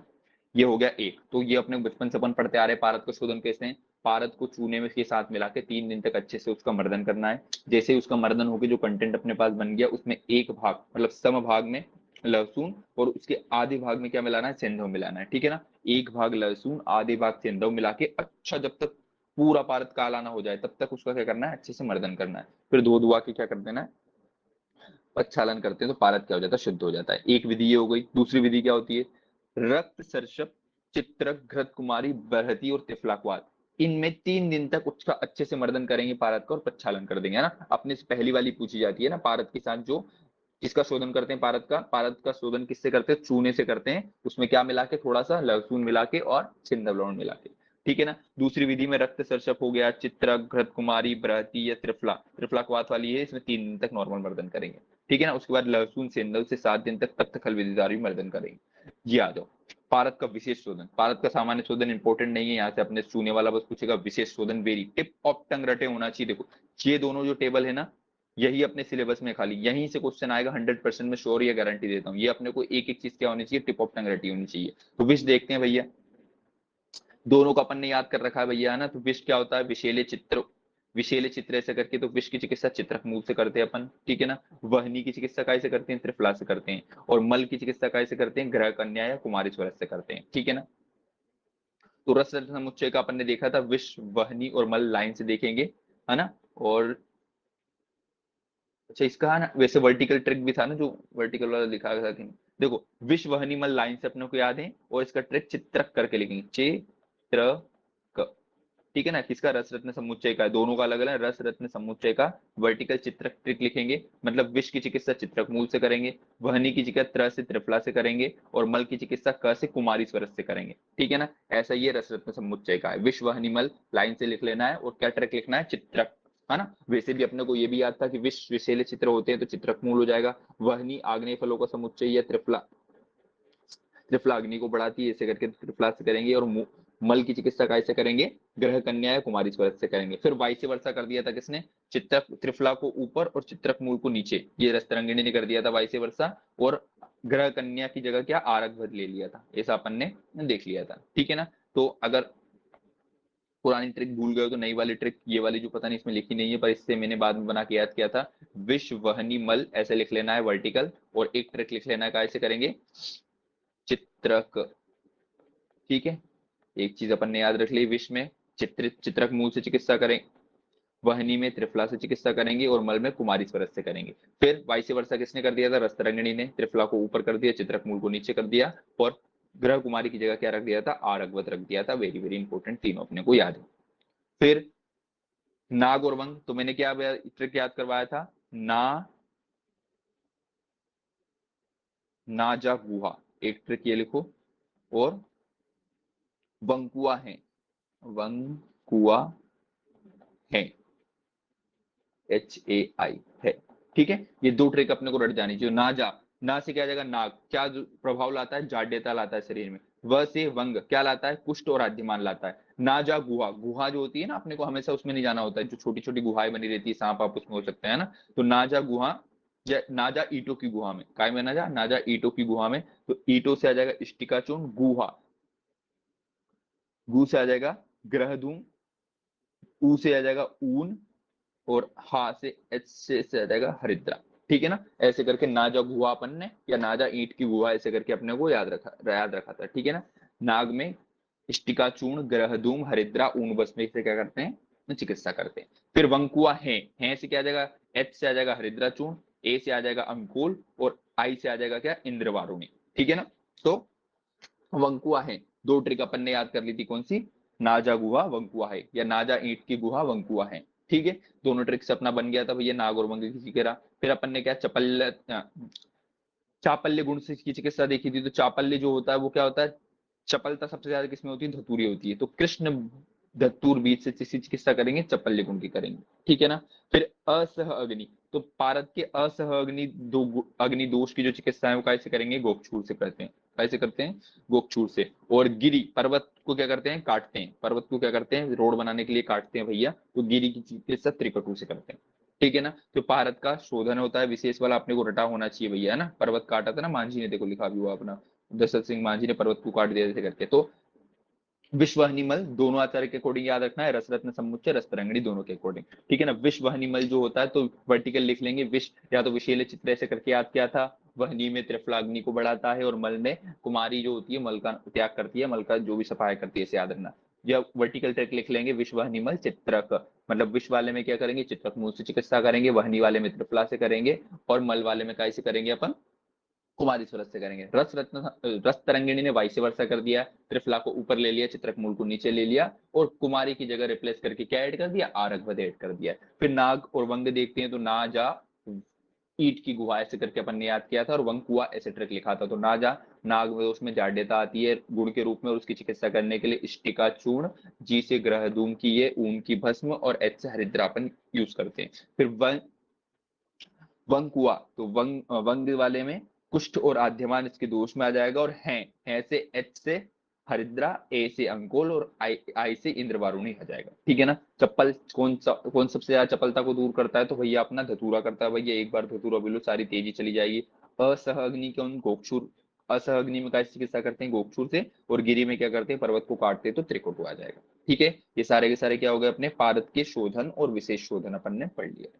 ठीक है, अब आते हैं पारद के संस्कार। पारद के संस्कार देखते हैं भैया, वेरी वेरी इंपॉर्टेंट है भैया। पिछली बार भी एक क्वेश्चन यहाँ से आया है। पहले तो बेसिक ही क्वेश्चन पूछ लेगा, पारद के मुख्य संस्कार कितने होते हैं, तो पारद के मुख्य संस्कार होते हैं 8। ठीक है, पारद के टोटल संस्कार कितने होते हैं, तो होते हैं 18। ठीक है ना। तो रस रत्न समुच्चय वाला ही अपने को याद रखना भैया, सॉरी, रस रत्न समुच्चय बोलता है पारद के मुख्य संस्कार जो होते हैं 8 होते हैं, और टोटल संस्कार कितने होते हैं 18 होते हैं। ठीक है ना। तो प्रथम रस रत्न समुच्चय बोलता है औषधार्थ प्रथम 8 संस्कार होते हैं, यही जो होते हैं औषधार्थ या औषधि के लिए होते हैं। बाकी जो शेष 10 संस्कार होते हैं काय के लिए होते हैं, धातुवाद के लिए होते हैं। ये भी एक बहुत बहुत इंपॉर्टेंट पॉइंट आ गया।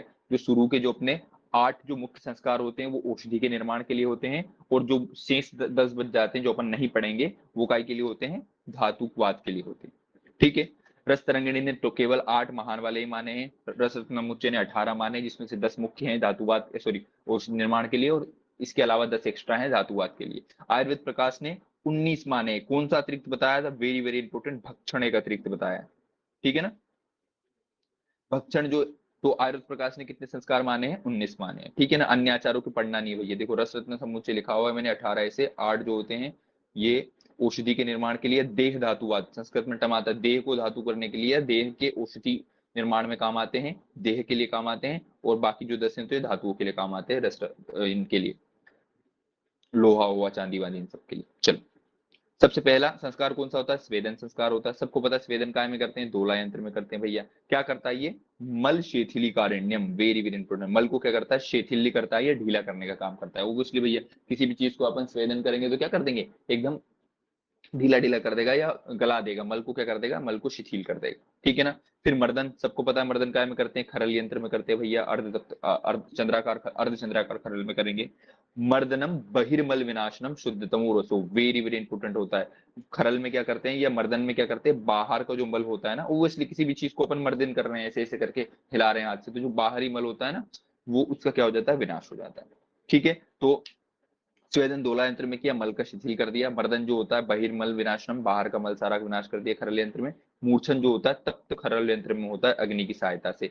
नष्ट पिष्ट कारगम, वेरी वेरी इंपोर्टेंट। मूर्छन में क्या हो जाएगा, नष्ट पिष्ट जो पारद है उसको नष्ट पिष्ट कर देंगे, तीनों दोष का विनाश हो जाएगा, दोष त्रय सर्वदोष विनाशनम हो जाएगा, रुजाहर निर्मल हो जाएगा पवित्र। ठीक है ना। लेकिन मूर्छा से क्या हो जाएगा, पूरा पारद मूर्छित हो जाएगा। अब इस मूर्छित पाद का क्या करना पड़ेगा अपने को, उत्थान करना पड़ेगा। तो चौथा संस्कार आता है उत्थापन। काय में करते हैं, ये ऊर्ध्वपातन यंत्र में करते हैं। कांजी में दोला यंत्र विधि द्वारा ऊर्ध्वपातन यंत्र से इसको करते हैं भैया। दोला यंत्र और ऊर्ध्वपातन दोनों की सहायता से करते हैं। क्या क्या इसमें करना है, पूती दोष निवृत्ति, जो पूती दोष होती है उनकी निवृत्ति करेंगे भैया। ठीक है ना। फिर ये कंचुक अपहरण नाग मुक्ति, स्वरूप अपादान, ये वेरी वेरी इंपॉर्टेंट है। जो पारद एक बार मूर्छित होकर अपना स्वरूप खो चुका था ना, उस स्वरूप को वापस में लाने का काम कौन करता है, उत्थापन करता है। मूर्छा व्यापत्ति नाशनम, वेरी वेरी इंपोर्टेंट। जो मूर्छित पारद था उसकी जो व्यापत्ति हुई थी, और उसके कारण जो पारद बेचारा कमजोर हो गया था, उसको स्वाभाविक अवस्था में लाने का काम, मूर्छित पारद को स्वाभाविक अवस्था में लाने का काम कौन करता है, उत्थापन कर्म करता है। इसी को बोलते हैं अपन स्वरूप अपादान, स्वरूप वापस दिलाना। ये सारा काम कौन करता है अपना, उत्थापन कर्म करता है। ठीक है। फिर अपन देखते हैं इसके बाद क्या आ जाएगा, पातन आ जाएगा। ओब्वियसली पातन कौन से, पातन यंत्र में करते हैं भैया। नागवंग दोष का निवारण करेंगे, वेरी वेरी इंपोर्टेंट। अपने से पूछेगा कि नाग और वंग के दोष के निवारण के लिए पारद में कौन सा संस्कार किया जाता है, तो पातन संस्कार किया जाता है। यौगिक दोष हरण, यौगिक दोष अपन ने जो देखे अभी वो ना, यौगिक दोषित तो नाग और वंग को बोलते हैं, तो यौगिक दोष के हरण के लिए, और सकल दोष निर्मुक्ति। तो मैंने क्या बताया था, योगी की शकल खराब है, ऐसे ट्रिक मैंने बना दी थी इसकी कि योगी की शकल खराब है, ये पातन वाले में होता है। तो किसका पतन होता है, योगी, जो भी योगी होता है अगर किसी की शक्ल खराब हो तो उसका क्या हो जाता है, पतन चालू हो जाता है ना। तो योगी की शक्ल अगर खराब होगी तो उसको क्या चालू हो जाएगा, पतन चालू हो जाएगा। ठीक है ना। तो योगी की शक्ल खराब है तो क्या हो जाएगा, उसका पतन चालू हो जाएगा। तो योगी से यौगिक दोष अपहरण, शकल से सकल दोष निर्मुक्ति, और खराब से एक और संस्कृत का टर्म आता होगा इसमें कुछ, उसमें है ना। अब यौगिक दोष सबको पता है भैया, नाग और वंग होता है, तो नाग वंग दोष निवारणार्थ भी यही काम आता है, ठीक है ना। तो ये हो गया अपना क्या, पातन हो गया। तो पतन किसका हो रहा है भैया, योगी की शकल खराब है, इसलिए योगी जी का पतन वैसे होने वाला, यूपी में ऐसा लोग बोल रहे हैं भैया, ठीक है ना। क्यों, क्योंकि बीजेपी चुनाव जीतेगी तो इस बार अमित शाह जी किसी और को मुख्यमंत्री बनाएंगे, 100% श्योर हो गया, पूरी लहर यही है ना। तो योगी जी की शकल खराब इसीलिए हो रही है, क्यों, क्योंकि उनका पतन होने वाला है, ऐसा भी बना सकते हो, ठीक है। बोधन, ठीक है ना। तो बोरो प्लस से अपन याद करते हैं बोधन, ये सृष्ट अंबुज यंत्र के साथ या दोला यंत्र में स्वेदन से इसका प्रयोग करते हैं बोधन। क्या करते हैं भैया बोधन में, तो मैंने ऐसे याद करवाया था ना, बोरो प्लस लगाते हैं अपन। बोरो प्लस क्यों लगाते हैं, सुंदर बनने के लिए लगाते हैं। तो षंड पारद के षंडत्व को खत्म करने के लिए, ओब्वियसली भैया षंडत्व को खत्म करने के लिए, सुंदर होते तो क्या लगाते हैं अपन, बोरो प्लस लगाते हैं कि भैया सुंदर, फोट वोट फट रहे, गंदे से दिख रहे हैं तो कौन भाव देगा।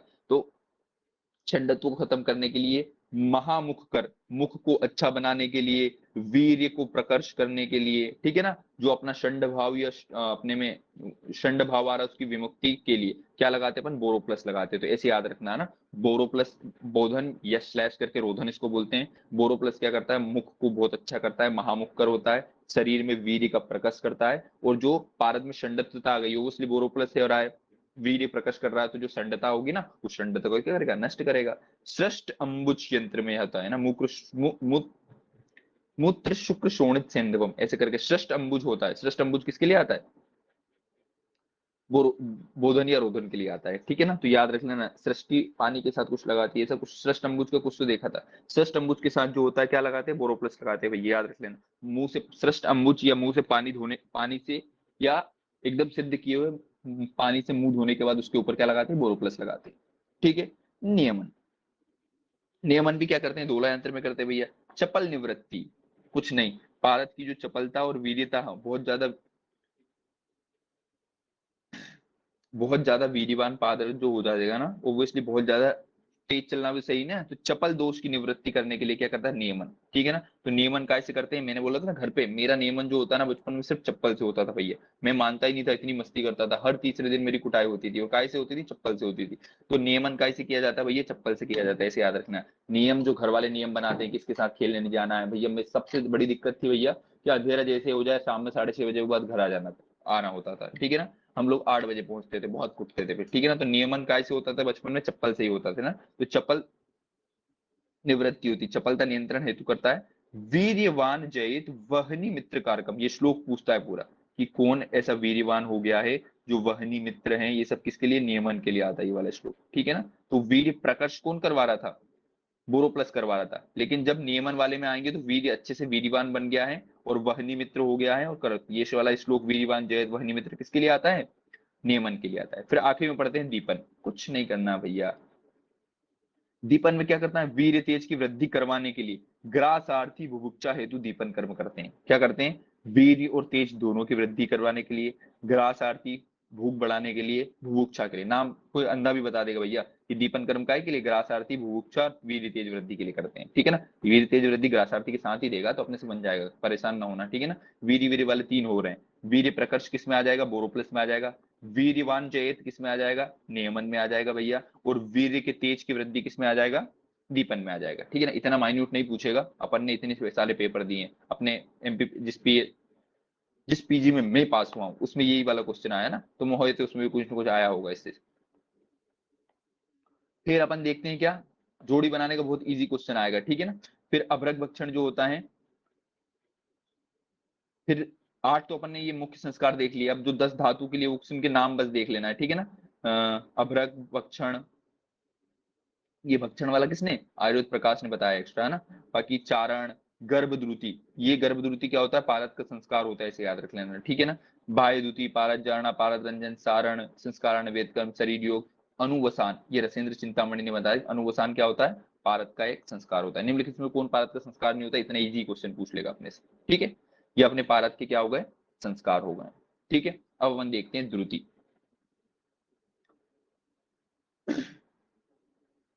पारद की द्रुति, द्रुति कैसे बनाते हैं, क्या करना, इजी अरे कोई काम सुन तो, करना है, देखो। खाना खा के पढ़ते हैं यार, खाना खा के साले पढ़ते भूख हैं, लग गई तो क्या थोड़ा तेरे को, टाइम लग गई अरे यार। हिमांशु तुम काम चोरी करने लग गया है यार। चल ठीक है, अबे आज 10 साले, बजे से याद से पढ़ेंगे हैं, ठीक है, अपन अभी थोड़ा पढ़ लेते हो ब्रेक ना, भी हो आधे जाएगा। घंटे तो पढ़ते, आधे आधे घंटे तो घंटे नहीं, पढ़ते। फिर 10 बजे से खाना पी के थोड़ा अबे आराम भी करेंगे साले, अच्छा। सारी ब्लड सप्लाई उसको पेट को चली जाती है भाई। चल खाना खा के पड़ते हैं, परेशान। ठीक है। चलो बाय, है ना, मिलते हैं।